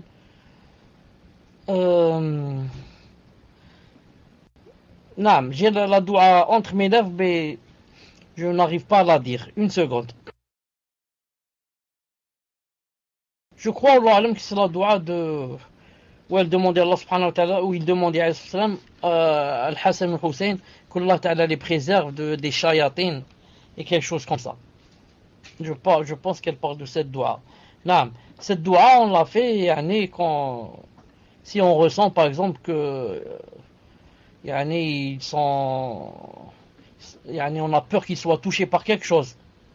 Non, donc pas spécialement à chaque fois qu'on veut sortir et pas spécialement à chaque fois qu'ils vont dormir. Mais quand je sens que par exemple ils sont pas bien et qu'ils ont besoin de ça, car ça c'est une sorte de ruqya. Et quand ils ont besoin de cette sorte de ruqya, c'est bien de la faire sans que ça soit spécialement à un moment précis. Sans que ça soit spécialement à un moment précis. Je ne la fais que le soir avant de dormir, je ne la fais que quand ils doivent sortir. Moi je la fais à chaque fois que je sens qu'ils en ont besoin. À chaque fois que je sens qu'ils en ont besoin, bi'idnillahi ta'ala. Tfadlal. Barakallahu fikum, Cheikh. Question suivante, d'un frère qui dit: à chaque fois, parfois j'entends à la fin de la récitation du Coran Sadaqallahu al-Azim. Je voulais savoir si cela était légiféré ou pas, Cheikh. Barakallahu fikum. Non, c'est pas les savants dit c'est bid'a. Les savants dit c'est bid'a. Il n'y a rien dans la sunna ni dans le Coran. Ou quand on lit, on doit dire Sadaqallah al-Azim. Et le prophète sallallahu alayhi wa sallam lui-même, dans un hadith authentique, il a demandé à Abdullah ibn Mas'ud de lire le Coran. Abdullah ibn Mas'ud radiyallahu ta'ala lui a dit Subhanallah ya Rasulullah, comment le Coran est descendu sur toi et c'est moi qui le lis. Il a dit alayhi sallam, Naam, j'aime l'entendre d'une autre personne. Et il a commencé à lui dire, Abdullah ibn Mas'ud a commencé à dire une partie de sorte al-Ma'ida. Afwan, sorte al-Nisa. Quand il est arrivé à la parole où Allah subhanahu wa ta'ala a dit فكيف إذا جئنا من كل أمة برسول وجئنا بك على هؤلاء شهيدا. Alors ici, le prophète lui a dit Hasbuk, Hasbuk, c'est-à-dire ça suffit. Et Abdullah ibn Mas'ud a levé les yeux sur le prophète sallallahu alayhi wa sallam, il l'a trouvé en train de pleurer. Il l'a trouvé, il y a des larmes qui coulaient de ses yeux, et regardez et remarquez que lui a dit le prophète sallallahu alayhi wa sallam pour l'arrêter, il lui a dit Hasbuk, et lui a pas dit Sadaqallahu al-Azim. S'il y avait Sadaqallahu al-Azim, le prophète sallallahu alayhi wa sallam l'aurait dit. Ensuite, jamais on a entendu le prophète sallallahu alayhi wa sallam plusieurs fois réciter les Corans, jamais on a entendu dire sallallahu alayhi wa sallam dans ses hadiths, ni même les sahaba. Donc c'est une bid'a de la dire après avoir récité le Coran. Barakallahu fikum cheikh. Et je viens de me souvenir de la vocation. Si je ne me trompe pas, c'est U'idhukuma bi kalimatillahi tamma min kulli shaytani wa hamma wa min kulli aydin lamma. Depuis tout à l'heure, je la cherche. Ahsan, c'est celle-là, naam. C'est celle-là. Maintenant, si la personne sait qu'ils ont des voisins qui sont pas bien, qui ont le mauvais œil, etc., avant de les faire sortir, elle leur fait cette doigt. Naam. Si elle sait que avant de dormir, quand ils dorment, ils crient, etc., elle leur fait cette doigt avant de dormir. Si pendant la sieste, elle sait qu'ils ont l'habitude aussi de faire ceci, elle leur fait avant la sieste, pendant la sieste. Et comme ça, à chaque fois qu'elles sont qui sont pas bien, elle peut leur faire bi'idhnillahi ta'ala. Tfaddal. Barakallahu fikum cheikh. Question suivante d'un frère qui dit Cheikh, j'ai bien compris qu'il n'y avait pas de bonne innovation. Walhamdulillah. Mais j'aimerais si possible que vous m'expliquiez la bid'a linguistique, l'innovation linguistique, avec un exemple, car je n'ai pas compris. Barakallahu fikum cheikh pour votre patience. Étymologiquement et de façon linguistique et littérairement, tout ce qui est fait comme nouveau et qui n'a pas été précédé, on dit de lui c'est une bid'a. On dit de lui c'est une bid'a. Mais on veut dire par là une bid'a dans le sens linguistique, pas dans le sens religieux. Quand on va parler maintenant de l'avion, avant qu'il y ait eu l'avion, quand l'avion est venu, c'est une bid'a. Les climatiseurs sont une bid'a. Pourquoi? Parce que avant, il n'y avait pas les climatiseurs. Donc, par rapport aux Sahaba, pas seulement les Sahaba, par rapport à nos grands-pères, même pas, par rapport à nos pères. Moi, quand j'étais petit, il n'y avait jamais ce climatiseur. C'est une bid'a. Donc, la bid'a, si c'est, du point de vue étymologique, c'est une chose qui a été faite sans précédent. Allah Ta'ala, en parlant des cieux et de la terre, Allah Ta'ala, qu'est-ce qu'il dit? Il dit Badi'u samawat. Badi' samawat. Il y a le mot Badi'. Bada', le verbe Bada'. Ça veut dire, il a créé quelque chose qui n'a pas de précédent. Une chose, quand elle est faite, elle n'a pas de précédent, on dit d'elle que c'est une bid'a au sens étymologique et pas au sens religieux. Tfaddal. Barakallahu fikum cheikh. Question suivante d'une sœur qui dit Pouvez-vous revenir, cheikh, sur l'interdiction de manger de la nourriture des gens de l'innovation et des mécréants? Par exemple, dans une famille où on fête l'anniversaire, et donc il y a un gâteau d'anniversaire. Si on se retire de la fête et qu'on nous apporte une part de gâteau, doit-on la rejeter, cheikh, car c'est une innovation, ou bien fait-il partie de l'interdiction de refuser ce qu'on nous donne à manger? Barakallahu fikum, cher. Cheikh Ibn Uthaymin rahimahullah a dit tout manger, chose qu'on fait à l'occasion d'une bid'a, il est interdit de la manger. Toute occasion, tout manger qu'on t'offre et qu'on te donne, tu demandes, c'est pour quelle raison? Non. C'est quoi? C'est quelle fête? C'est un mariage? C'est une circoncision? C'est un anniversaire? Ce sont des fiançailles? C'est quoi? Tu demandes. Si on te dit qu'on a fait ça à cause d'une innovation, comme par exemple l'Ashura, comme à cause de Mawlid al-Nabawi, à cause de ceci, à cause de cela, donc tu dis, barakallahu fikum, moi je mange pas. Si tu peux ne pas la prendre, tu la prends pas. Si tu as honte et tu n'as pas pu la refuser, tu la prends et tu la manges pas.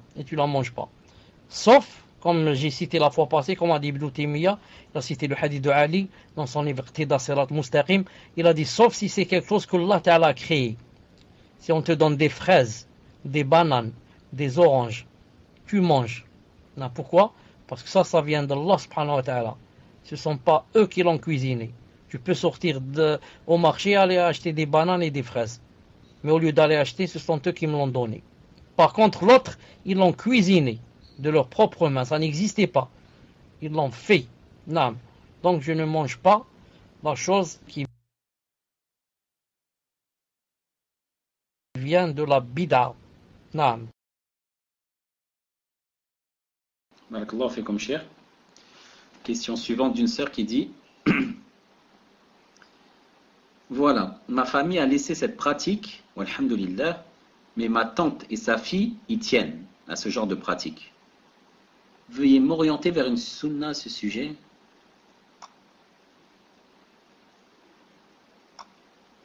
Oui, je vois pas où est la question. Peut-être la suite. Je vous pose la question suivante en attendant de revenir sur celle-ci. Donc, question d'une sœur qui dit je voudrais savoir si le fait de faire une chirurgie pour maigrir est licite, cher. Est-il permis de faire une chirurgie pour maigrir? Non, cher, parce qu'il n'y a pas de pratique, j'essaye de la trouver. Mais en attendant des précisions, donc, je vous pose la question suivante, à savoir est-ce qu'il est permis de faire une chirurgie pour maigrir? Moi, je n'ai jamais entendu qu'il y avait une chirurgie pour maigrir. Est-ce que c'est possible d'expliquer un peu? Je pense qu'elle parle de liposuction peut-être, ou de mettre un anneau. Si c'est liposuction, donc on lui retire de la graisse au niveau du ventre, etc. Et si c'est mettre un anneau, c'est qu'on met un anneau au niveau de l'estomac afin de rétrécir donc l'estomac, de moins faire manger la personne, enfin que la personne mange moins. Et il y en a même qui se font enlever une partie de l'estomac, et tout ça dans un but de moins manger, donc de moins grossir.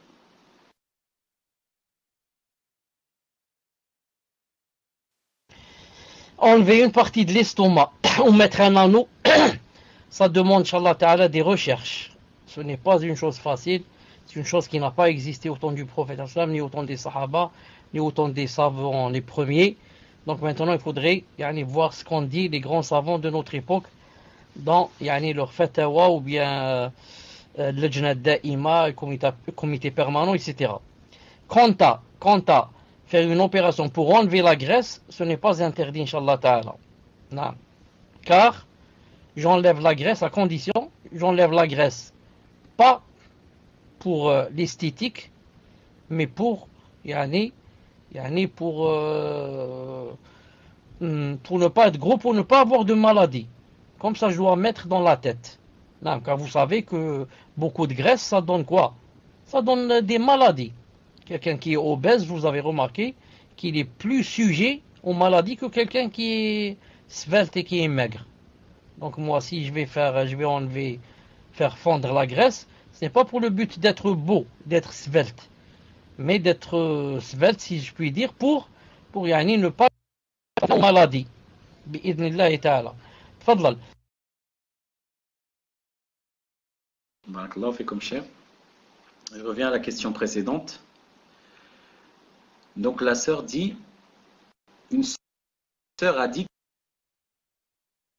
que Cheikh Raslan a dit, en s'appuyant sur le hadith dans lequel il a dit que c'était le jour de sa naissance et le jour de la révélation. Est-ce que le hadith en question...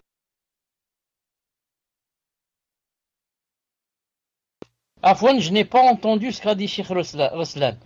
Tu as dit Cheikh Raslan a dit tous les lundis. Ça a sauté. Donc qu'est-ce qu'il a dit qu'il fallait faire le lundi? Tfadlal. Depuis qu'on nous a augmenté le débit, Allah Musta'an, la connexion est plus mauvaise. Donc, a dit, Cheikh Raslan a dit, voilà, celui qui veut vraiment fêter le Mawlid Nabawi pourra jeûner tous les lundis en s'appuyant sur le hadith dans lequel il a dit que c'était le jour de sa naissance et le jour de la révélation.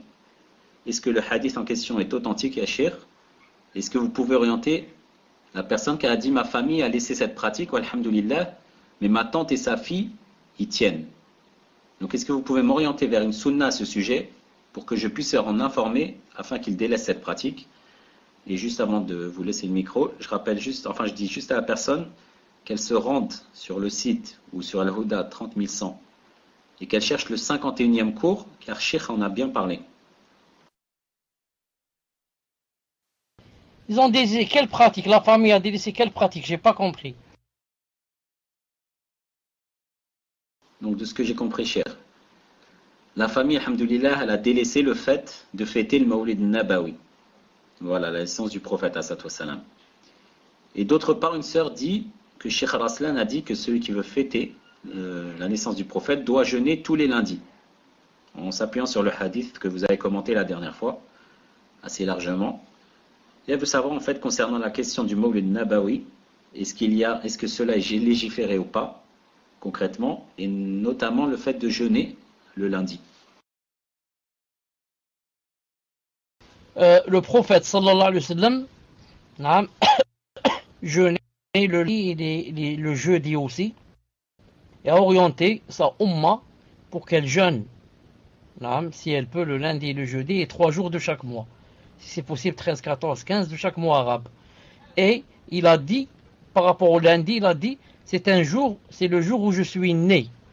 Et c'est le jour où on m'a fait la révélation. Et Ibn Taymiyyah dans Iqtida Sirat al-Mustaqim, mais aussi dans Majmou' Fatawa al-Kubra, il a dit que le prophète, quand il a dit c'est un jour que je suis né, Afon, j'ai dit Majmou' Fatawa, c'est le livre de Cheikh al-Islam Radd al-Bakri. Il a dit que quand il a cité le hadith, c'est le jour où je suis né, il a voulu dire que, bon, je jeûne car c'est le jour où je suis né, il a voulu dire que c'est comme si le prophète nous disait jeûnez ce jour à cause de, c'est le jour de ma naissance. Il a dit quoi? Donc soit si tu jeûnes le lundi à cause que c'est la naissance du prophète sallallahu alayhi wa sallam ce lundi, tu n'as pas jeûné de ta tête. C'est lui qui t'a orienté alayhi salam. C'est lui qui t'a dit voilà, moi je jeûne le lundi parce que ce jour je suis né. Afwan. Cheikh al-Islam a dit qu'il a dit alayhi salam, c'est le jour où je suis né et c'est le jour où j'ai été révélé. On m'a donné la révélation. Donc il a dit, Cheikh al-Islam il a dit, c'est comme si le prophète voulait te dire, regarde, quand tu jeûnes le lundi, ça veut dire tu jeûnes parce que le prophète a eu la révélation ce jour-là. Ça veut dire que suivre la révélation du prophète sallallahu alayhi wa sallam, tu veux suivre sa sunna, tu veux suivre sa sharia, c'est pour ça que tu auras des récompenses pour avoir jeûné le lundi bi'idhnillahi ta'ala. Donc il a dit, c'est comme ça qu'on peut commémorer la naissance du prophète sallam en suivant quoi? En jeûnant le lundi parce que il lui a été révélé ce jour-là. Ce n'est pas seulement parce qu'il est né, mais surtout parce que on lui a donné la révélation ce jour-là. Et il y a dans la sunna que le prophète sallam jeûnait le lundi et le jeudi. Donc toi si tu jeûnes, tu n'as pas tiré de jours de ta tête, mais ils ont été cités dans la sunna bi'idhnillahi ta'ala. Tfadlal. Barakallahu fikum, cher. Question suivante d'une sœur qui dit: suite à la mort d'un animal de compagnie, donc un chat ou autre, une sœur fut très attristée jusqu'au point de croire que l'âme de cet animal est encore présent avec elle dans la maison. Une amie proche d'elle, consciente qu'il s'agit d'une erreur dans la aqida, souhaiterait avoir des réponses aux questions suivantes, chers. Qu'advient-il des âmes des animaux ainsi que de leur corps après leur mort jusqu'au jour de la résurrection?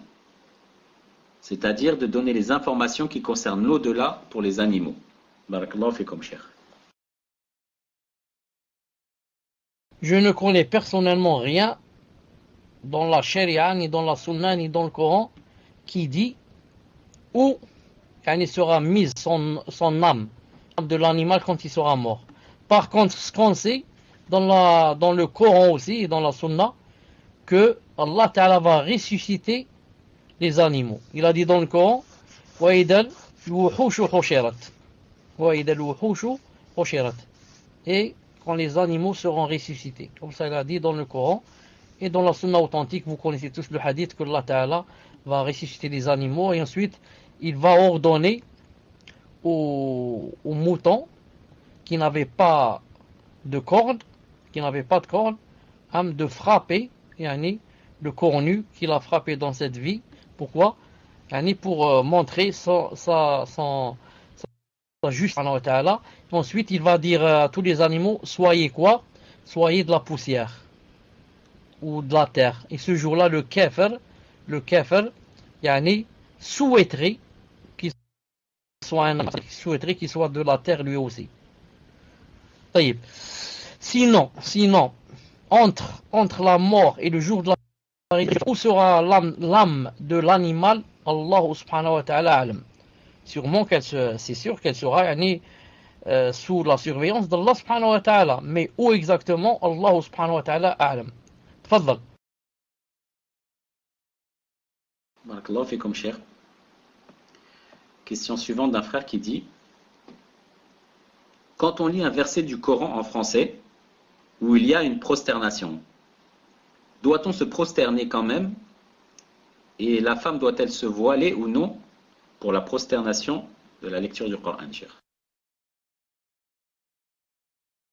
Quand on lit un verset, on est en train de lire par exemple du Coran, il y a un verset où c'est cité qu'il y a une prosternation. Premièrement, la prosternation est seulement recommandée si quelqu'un il aura des récompenses. S'il ne se prosterne pas, il n'a pas de péché. C'est pour ça qu'une fois, Al-Bukhari, qu'une fois Omar ibn Khattab radiyallahu ta'ala anhu, il était sur le minbar. Il faisait le prêche.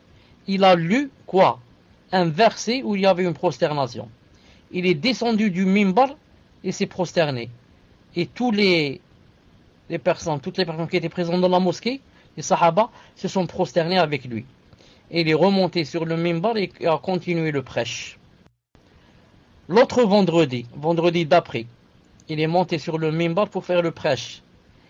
Il est arrivé à un verset, ou peut-être le même, où il y a une prosternation. Et les autres, se sont préparés pour se prosterner. Ensuite, il leur a fait comprendre que, ce n'est que, comment dirais-je, conseillé. Quand quelqu'un dit prosternation, ce n'est pas obligé qu'il se prosterne. Et il n'est pas descendu du minbar pour se prosterner. Al-Muhim. Quand tu es en train de lire quelque chose, un verset où il y a une prosternation, tu es entre deux situations. Ou bien tu veux te prosterner, tu auras des récompenses, ou bien tu ne veux pas et tu n'auras pas de péché. Maintenant, si jamais tu veux te prosterner, ce n'est pas obligé que tu aies les ablutions. C'est-à-dire, sans avoir les petites ablutions, sans les avoir, je peux me prosterner. Deuxième des choses, tu es obligé de chercher la qibla, de dire où se trouve la qibla. Non, tu n'es pas obligé de chercher où se trouve la qibla. Tu peux te prosterner dans n'importe quelle direction. On est en train de parler du Coran, celui qui lit le Coran en arabe. Je ne suis pas en train de parler celui qui lit la traduction en verset, en français. Je suis en train de parler celui qui est en train de lire le Coran en arabe. Donc ce n'est pas obligé de quoi? Ce n'est pas obligé d'avoir les ablutions, ce n'est pas obligé de connaître où se trouve la Qibla. Je me prosterne dans n'importe quelle direction.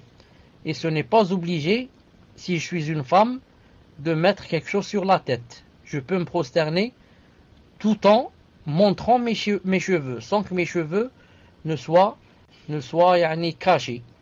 Naam.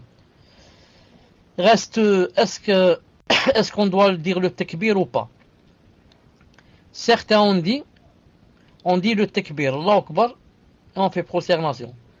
Et au moment de se relever, on dit Allahu Akbar. Certains on ne dit ni pour commencer, ni pour se relever. On descend direct, on se relève directement. Et je pense que c'est l'avis de Cheikh Al-Albani. Et il y a l'avis de Cheikh Ibn Uthaymin.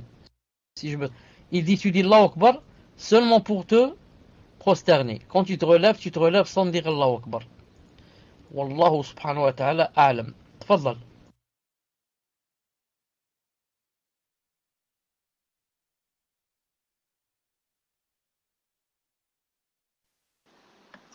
Afwan, cher, j'ai été déconnecté.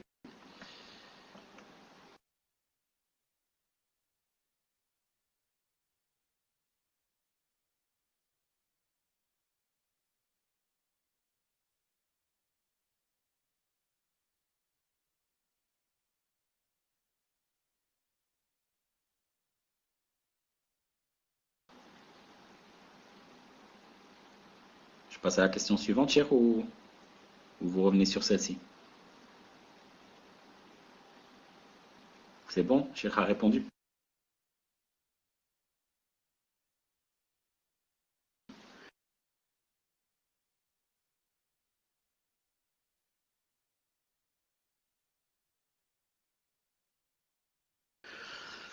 D'accord, donc question sur. Il est difficile de trouver des anachides pour mariage où il n'y a pas d'instrument interdit. Donc est-ce qu'il est permis de les remplacer par des poèmes ou autres?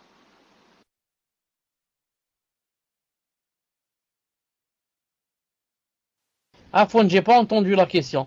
Quant à Mahmoud Ibn Hassan, le lien que tu m'as donné en Whisper, est-ce que tu peux l'afficher directement? Tfadal.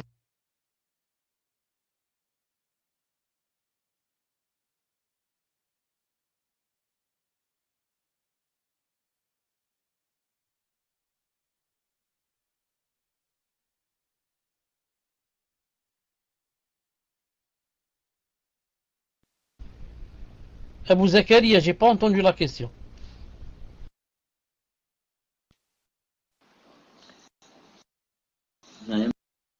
Naam, cher, je reprends. Donc la personne dit, vu qu'elle a du mal avec des anachides, pas des instruments de musique. Ces anachides, naam, Allah musta'an. Donc, et là c'est bon. Alhamdoulilah. Catastrophique ce soir, Afwan. Donc elle dit, vu qu'elle n'arrive pas à trouver des anachides, donc pas des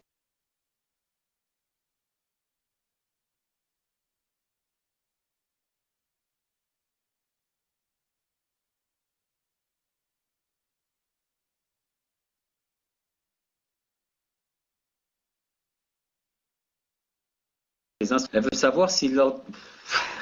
Bon,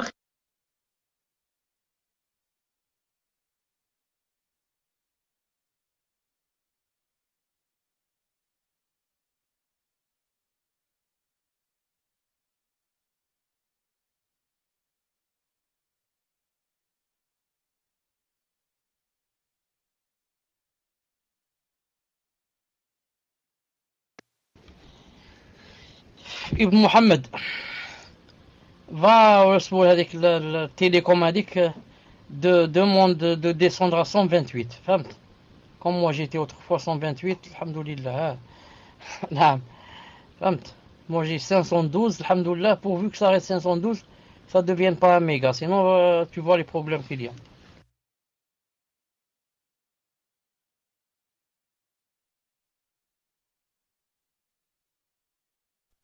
Assalamu alaikum. Donc, salam alaikum, ahsanallahu ilaykum. Ma question concerne la cérémonie du niqah, incha'Allah.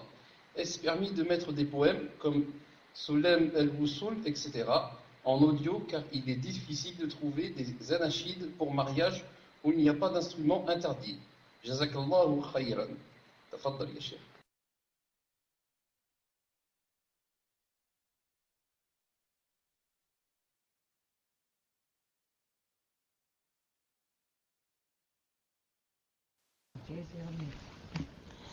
Non, c'est pas interdit, Inch'Allah Ta'ala, de mettre des choses comme ça pour les écouter, s'ils sont sûrs de les écouter. Ce n'est pas dans le sens de ça remplace les anachides, car les anachides c'est pour un peu se divertir. Alors que Sulam al-Usul c'est Aqidah, c'est pour l'apprendre. Donc s'il y a des sœurs qui sont intéressées pour écouter ça, pour méditer, etc. Sinon, si c'est pour se divertir, dans ce cas, ça ne doit pas, quelque chose de Aqidah, ça va remplacer les anachides. Ça ne peut pas marcher ensemble. Donc si les sœurs qui vont venir des talibet ou ilm, mais elles veulent écouter ça pour savoir ce qu'il est en train de dire et d'apprendre, d'accord. Sinon, je ne conseille pas parce que certains vont se baser seulement sur disons la mélodie qu'il y a. Pas sur ce qu'il y a comme aqidah à l'intérieur, c'est juste la mélodie. Non. Sinon, il doit y avoir, je pense que sur le net, il doit y avoir des anachides, donc si on cherche bien, on peut trouver où il n'y a ni tambour ni rien. Il faut chercher, Wallahu ta'ala alam.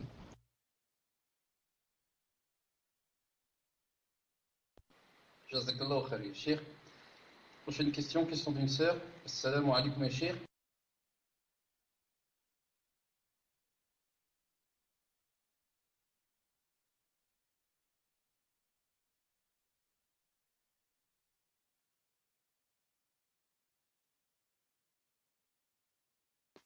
Sinon, est-ce que vous m'entendez? Non. Sinon, elles font entre elles. Dès maintenant, elle voit comme ça une sœur qui a deux ou trois, ou même une seule, qui a une belle voix par exemple, et on lui demande d'apprendre quelque chose comme ça qu'elle répéterait ce jour-là comme à la place de Anachid, et les répète derrière elle comme refrain, et comme ça. Non, c'est une chose facile, Inch'Allah Ta'ala. Tfaddal.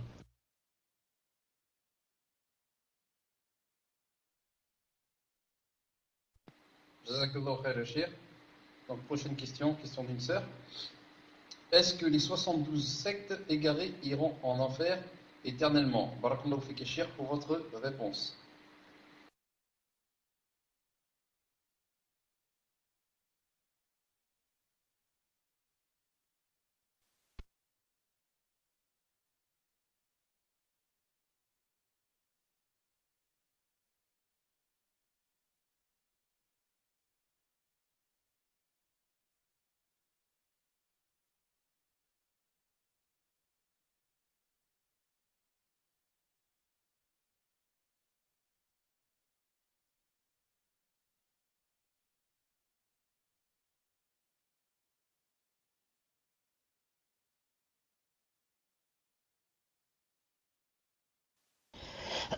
Mahmoud, est-ce que tu m'entends?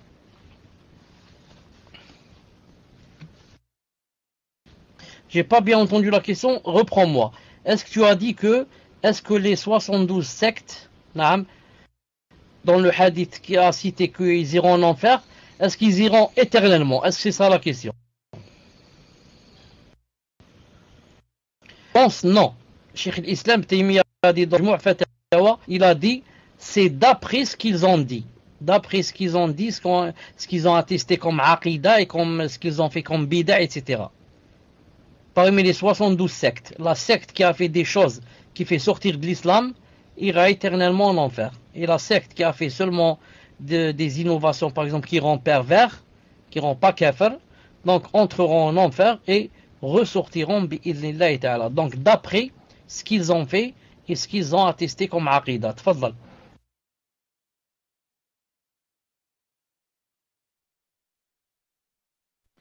Jazakallah khair, ya Cheikh. Prochaine question, question d'un frère. Donc il dit salam alaikum, il y a un imam qui veut acheter 1800 Qur'an et veut que les jeunes de la mosquée avec se baladent dans la rue et le donnent aux gens dans la rue qui y sont intéressés. Est-il permis de faire cela car les jeunes qui distribuent le Qur'an ont peu de science? Et si le frère peut nous dire si c'est des Qur'an arabes français ou juste en français. Fawzi ya akhi, si le frère peut nous dire cela. Jazakallah khair.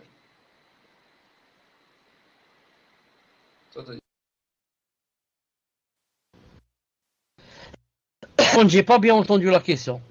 Si c'est possible, jazakallahu khairan, de répéter. Jazakallahu khairan.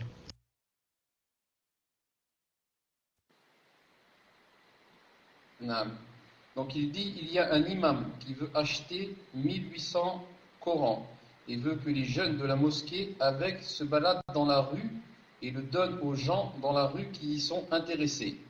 Est-il permis de faire cela car les jeunes qui distribuent le Coran ont peu de science?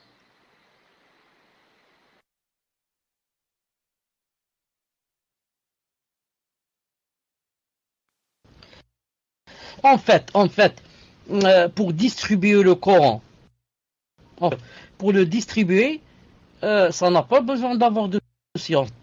Moi, je donne à la personne. Si elle le prend, alhamdoulilah, si elle ne le prend pas, je vois une autre personne. Donc ça n'a pas besoin vraiment d'avoir de la science pour le distribuer. On a demandé à Cheikh Al-Albani, rahimahullah, on lui a dit, est-ce que c'est permis de donner le Coran à un kafir? Et le Coran en arabe, pas en français. Le Coran en arabe, c'est plus vénéré, vous savez ça. Est-ce que c'est possible de donner à un kafir? Il a dit naam. Il a dit si on sait que il va le lire, etc., on le lui donne. Mais si apparemment on sait qu'il va le jeter ou le mettre sous ses pieds, on ne le donne pas. Il a cité le hadith du prophète alayhi salam, comme quoi il avait interdit aux musulmans de voyager dans un pays de mécréance avec quoi? Avec le Coran. Il a dit, la cause c'est quoi? Pour que les mécréants ne lisent pas le Coran. Mais même les mécréants, ce sont eux-mêmes qui l'impriment dans leur pays. Ils impriment le Coran pour le vendre, etc. Ils savent que pour les musulmans, c'est une façon de faire entrer de l'argent. Donc maintenant, quand je donne le Coran au kafir, je vois. Naam. Si apparemment c'est lui qui le demande et il veut le lire, etc., il est intéressé, je le lui donne. Sinon, comment il connaîtra l'islam? Et si maintenant je sais que c'est quelqu'un qui est sourd et qui est en train d'insulter, de se moquer, d'Allah ta'ala. Tfaddal.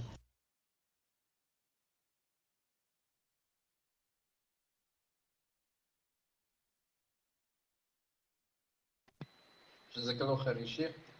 Prochaine question. Question d'une sœur. Assalamu alaikum wa rahmatullahi. Mon mari aimerait transporter des affaires de France au Maroc pour les vendre. Arrivé à la douane, les douaniers demandent en général de l'argent. Sinon, ils ne le laissent pas passer. Est-ce apparenté à de la corruption? Rashwa, barakallahu fika Cheikh.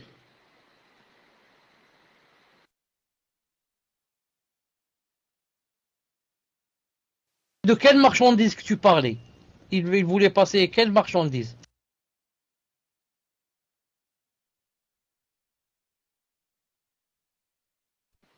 J'ai pas plus de... J'en sais pas plus. Est-ce que tu peux nous dire, Inch'Allah? Jazakallahu khair. Car moi, il y a marqué juste des affaires. Donc, qu'est-ce que c'est comme affaire qu'il veut ramener? Est-ce qu'il veut faire ça tout le temps? C'est-à-dire, à chaque fois, il part, il revient. Est-ce que c'est un commerce qu'il fait? Jazakallahu khair. Je vous donne la règle, Inch'Allah ta'ala, la règle. Et ensuite, dites-moi si vous avez... Quand je voyage d'un pays à un autre, et que je prends avec moi des choses et des affaires.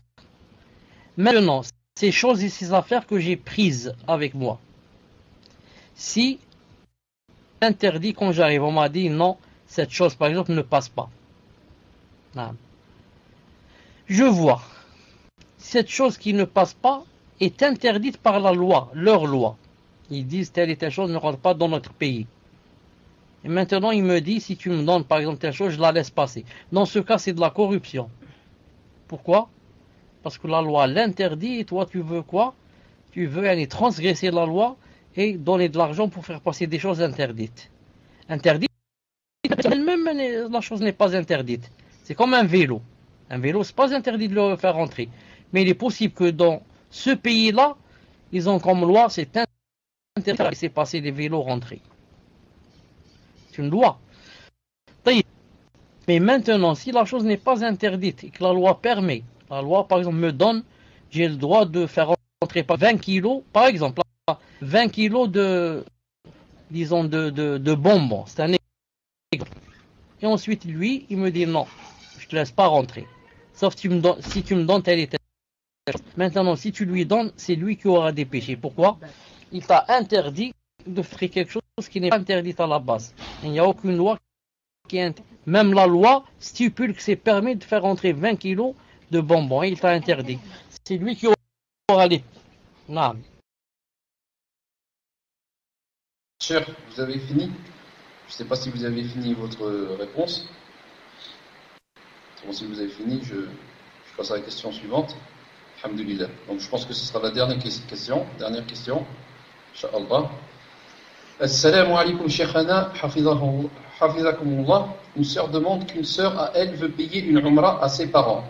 Et elle souhaite savoir si elle peut emprunter de l'argent à sa sœur, bien qu'elle préfère lui donner, afin de partir avec ses parents, sachant qu'il s'agit de l'argent de la vente d'une maison qu'elle a contracté en partie avec des intérêts. Barakallahu fikum, qu'Allah vous facilite la hijra dans un pays musulman à tous et à toutes. Donc je répète, elle demande si elle peut prendre cet argent, partir avec ses parents, sachant qu'il s'agit de l'argent de la vente d'une maison qu'elle a contracté en partie avec des intérêts. Afwan, j'ai pas entendu le début, j'ai entendu seulement la fin. Si elle peut de l'argent contracté de la vente d'une maison vendue par intérêt. Mais, qu'est-ce qu'il y a? Donc, elle dit, elle souhaite savoir si elle peut emprunter de l'argent à sa sœur, bien qu'elle préfère lui donner, entre parenthèses, afin de partir avec ses parents, sachant qu'il s'agit de l'argent de la vente d'une maison. Donc, elle souhaite savoir si elle peut emprunter de l'argent à sa sœur, afin de partir avec ses parents, sachant qu'il s'agit de l'argent de la vente d'une maison qu'elle a contracté en partie avec des intérêts. C'est-à-dire l'argent qu'elle va... Une seconde, je t'ai donné le raid parce qu'il y a quelque chose qui n'est pas normal dans la question. Regarde, elle souhaite savoir si elle peut emprunter de l'argent à sa sœur. Emprunter à sa sœur, ça n'existe pas. Elle emprunte de sa sœur, ou elle prête à sa sœur. Qu'est-ce qu'elle veut dire? C'est elle qui prête à sa sœur, ou c'est elle qui emprunte de sa sœur qui lui donne. Prêter. Donc c'est elle qui veut prêter à sa sœur. Il faudrait qu'elle nous dise ce qu'elle veut. Elle veut emprunter ou bien prêter. Si c'est emprunter, de sa sœur. Si c'est prêter, à sa sœur. Donc, qu'est-ce qu'elle veut dire? D'après moi, cher, c'est emprunter, parce qu'elle dit, entre parenthèses, qu'elle préfère lui donner. Ah oui, non. Oui, c'est ça. Ça. Non, c'est vrai, vous avez raison, cher. Donc, c'est emprunter. Il faut que vous nous dise emprunter. C'est pas dans les cher.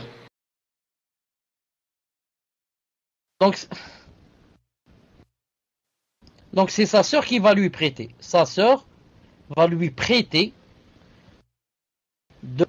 Voilà. Et cet argent, on va crédit. Naam, il n'y a aucun problème, Inch'Allah ta'ala. Comme ça on dit les savants. Ils ont dit, il n'y a aucun problème, Inch'Allah ta'ala. Pourquoi? Que celui qui a contracté, il y a une maison, il a acheté avec le crédit, c'est lui qui a des problèmes. Quand moi, si on me donne cet argent, ou bien on me le prête, je n'ai aucun problème. On me l'a donné, ou bien on l'a prêté d'une façon haram. Je n'ai pas fait quelque chose de haram, je ne l'ai pas volé à la personne. Je ne l'ai pas escroqué. On me l'a donné d'une façon halal. Elle me l'a prêté ou donné. Donc, c'est elle qui aura des péchés pour avoir contracté ou acheté une maison avec le haram. Vous avez compris? Moi, je n'ai pas avec cela.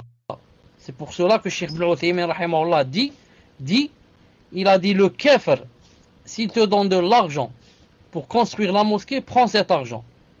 Il a dit lui il a des ithmi l'akhar pour avoir fait le haram et pour son argent il n'aura pas de récompense pour la mosquée.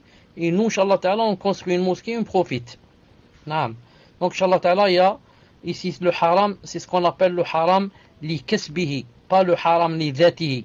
Elle t'a pas donné du vin, elle t'a pas donné le chien, elle t'a pas donné le khamr, elle t'a pas donné le meita, elle t'a pas donné le charon, elle t'a pas donné il reste la cinquième chose, 5 choses sont interdites pour elle-même. Elle n'a pas donné les statuts, les 5 choses. Naam. Ça c'est le haram, mais le haram, li kasbihi, pas li dhatihi, pour l'avoir fait. Pas, il est haram en lui-même. Tfadal. Mohamed, c'était quoi la question? La Jazairi. Mahmoud, c'était quoi la question? En fait, Ibn Muhammad vous demandait si vous pouvez répéter al-haram li kasbihi.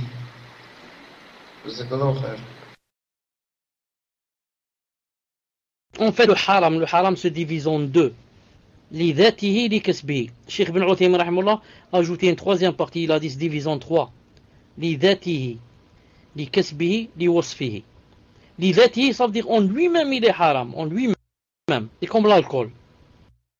En lui-même, les statues elles-mêmes, elles sont haram. La charonne, les 5 choses que j'ai citées. Lui-même.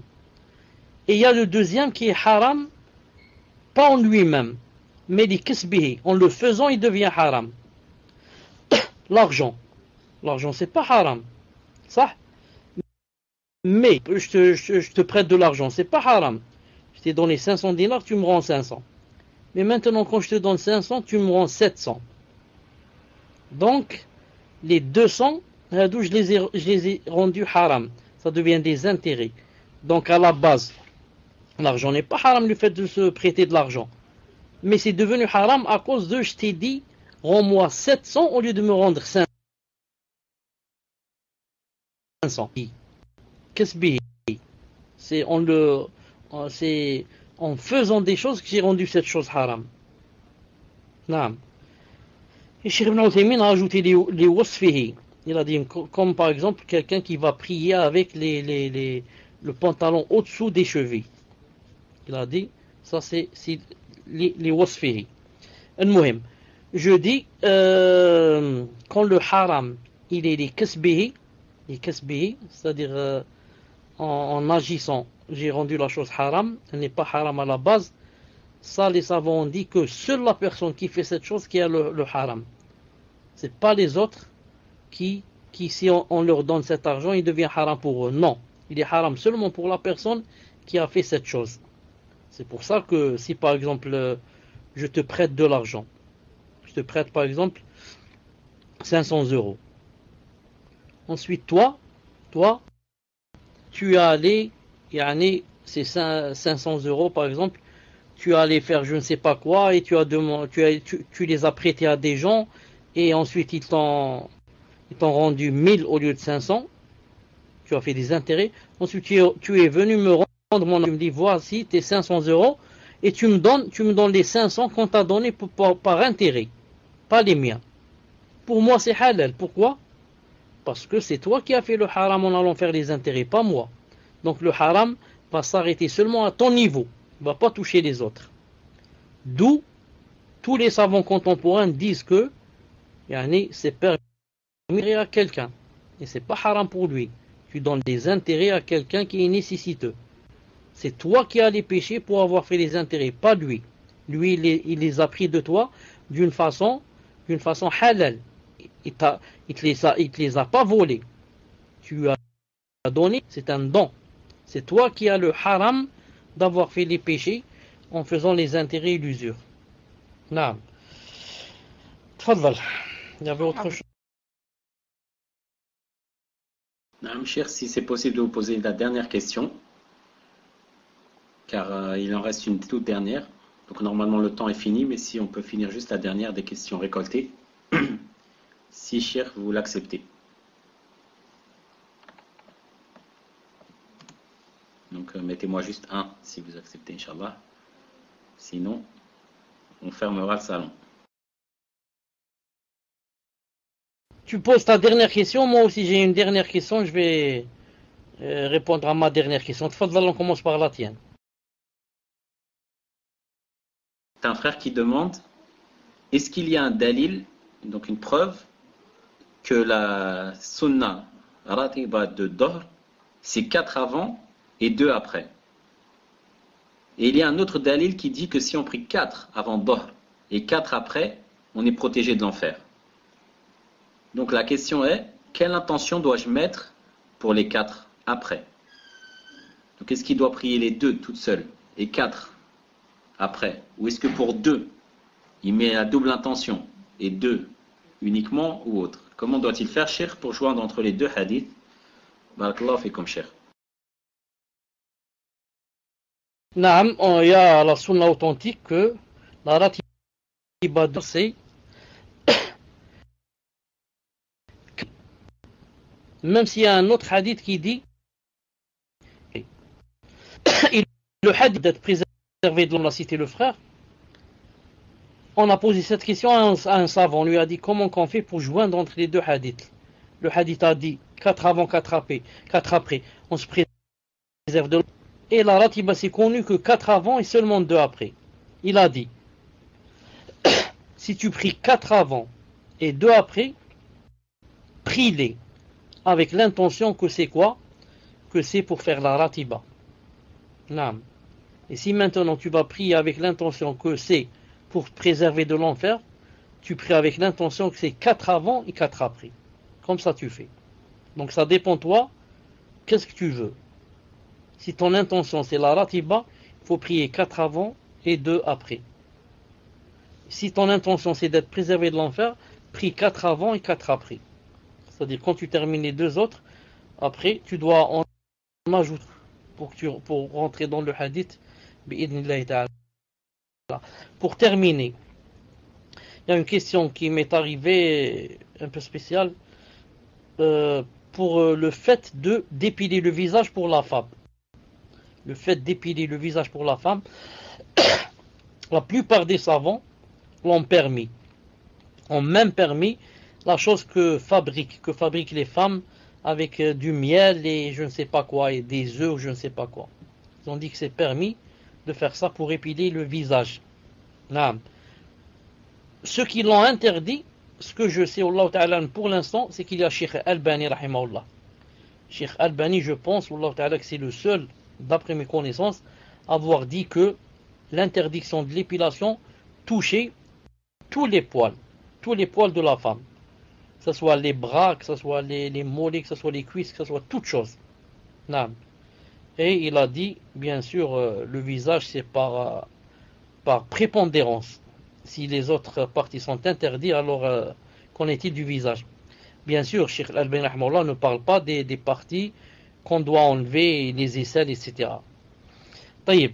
Donc je dis, si maintenant la personne prend de l'avis de la plupart des savants, que c'est permis pour le visage, pour les femmes qui ont beaucoup de poils dans le visage, mais bien sûr sans toucher les sourcils. Pouvez-vous répéter 5 tout à l'heure? Non. Et reste pour les ongles, les faux ongles. Est-ce que c'est permis à une femme de mettre des faux ongles? Réponse, c'est interdit. Pourquoi? Pourquoi c'est interdit? Si les ongles naturels que Allah Ta'ala te donne, c'est interdit de les laisser plus de 40 jours. Qu'en est-il pour des ongles artificiels? Subhanallah al-Adim. Logiquement, regardez, seulement avec la logique, les ongles que Allah Ta'ala m'a donnés, c'est lui qui fait pousser, il m'a dit, ne les laisse pas plus de 40 jours, sinon tu rentres dans l'interdit. Donc comment se fait-il que maintenant, c'est-à-dire la charia, va te permettre de mettre de faux ongles? Donc si c'est possible, les faux ongles, pourquoi je ne laisse pas les ongles naturels? Je les laisse comme les laissent certaines personnes, comme les shayatines. Yani vraiment grands, au point que ça fait peur. Vous avez compris? Donc, les naturels sont interdits. Qu'en est-il des faux ongles? Taïb. Pouvez-vous répéter les 5 interdits tout à l'heure? Le khamr. Naam, le khamr, l'alcool. Le vin. Naam. Écris les numéros pour savoir que je ne me suis pas trompé. Donc, le khamr. Le khamr, ça. Les statues.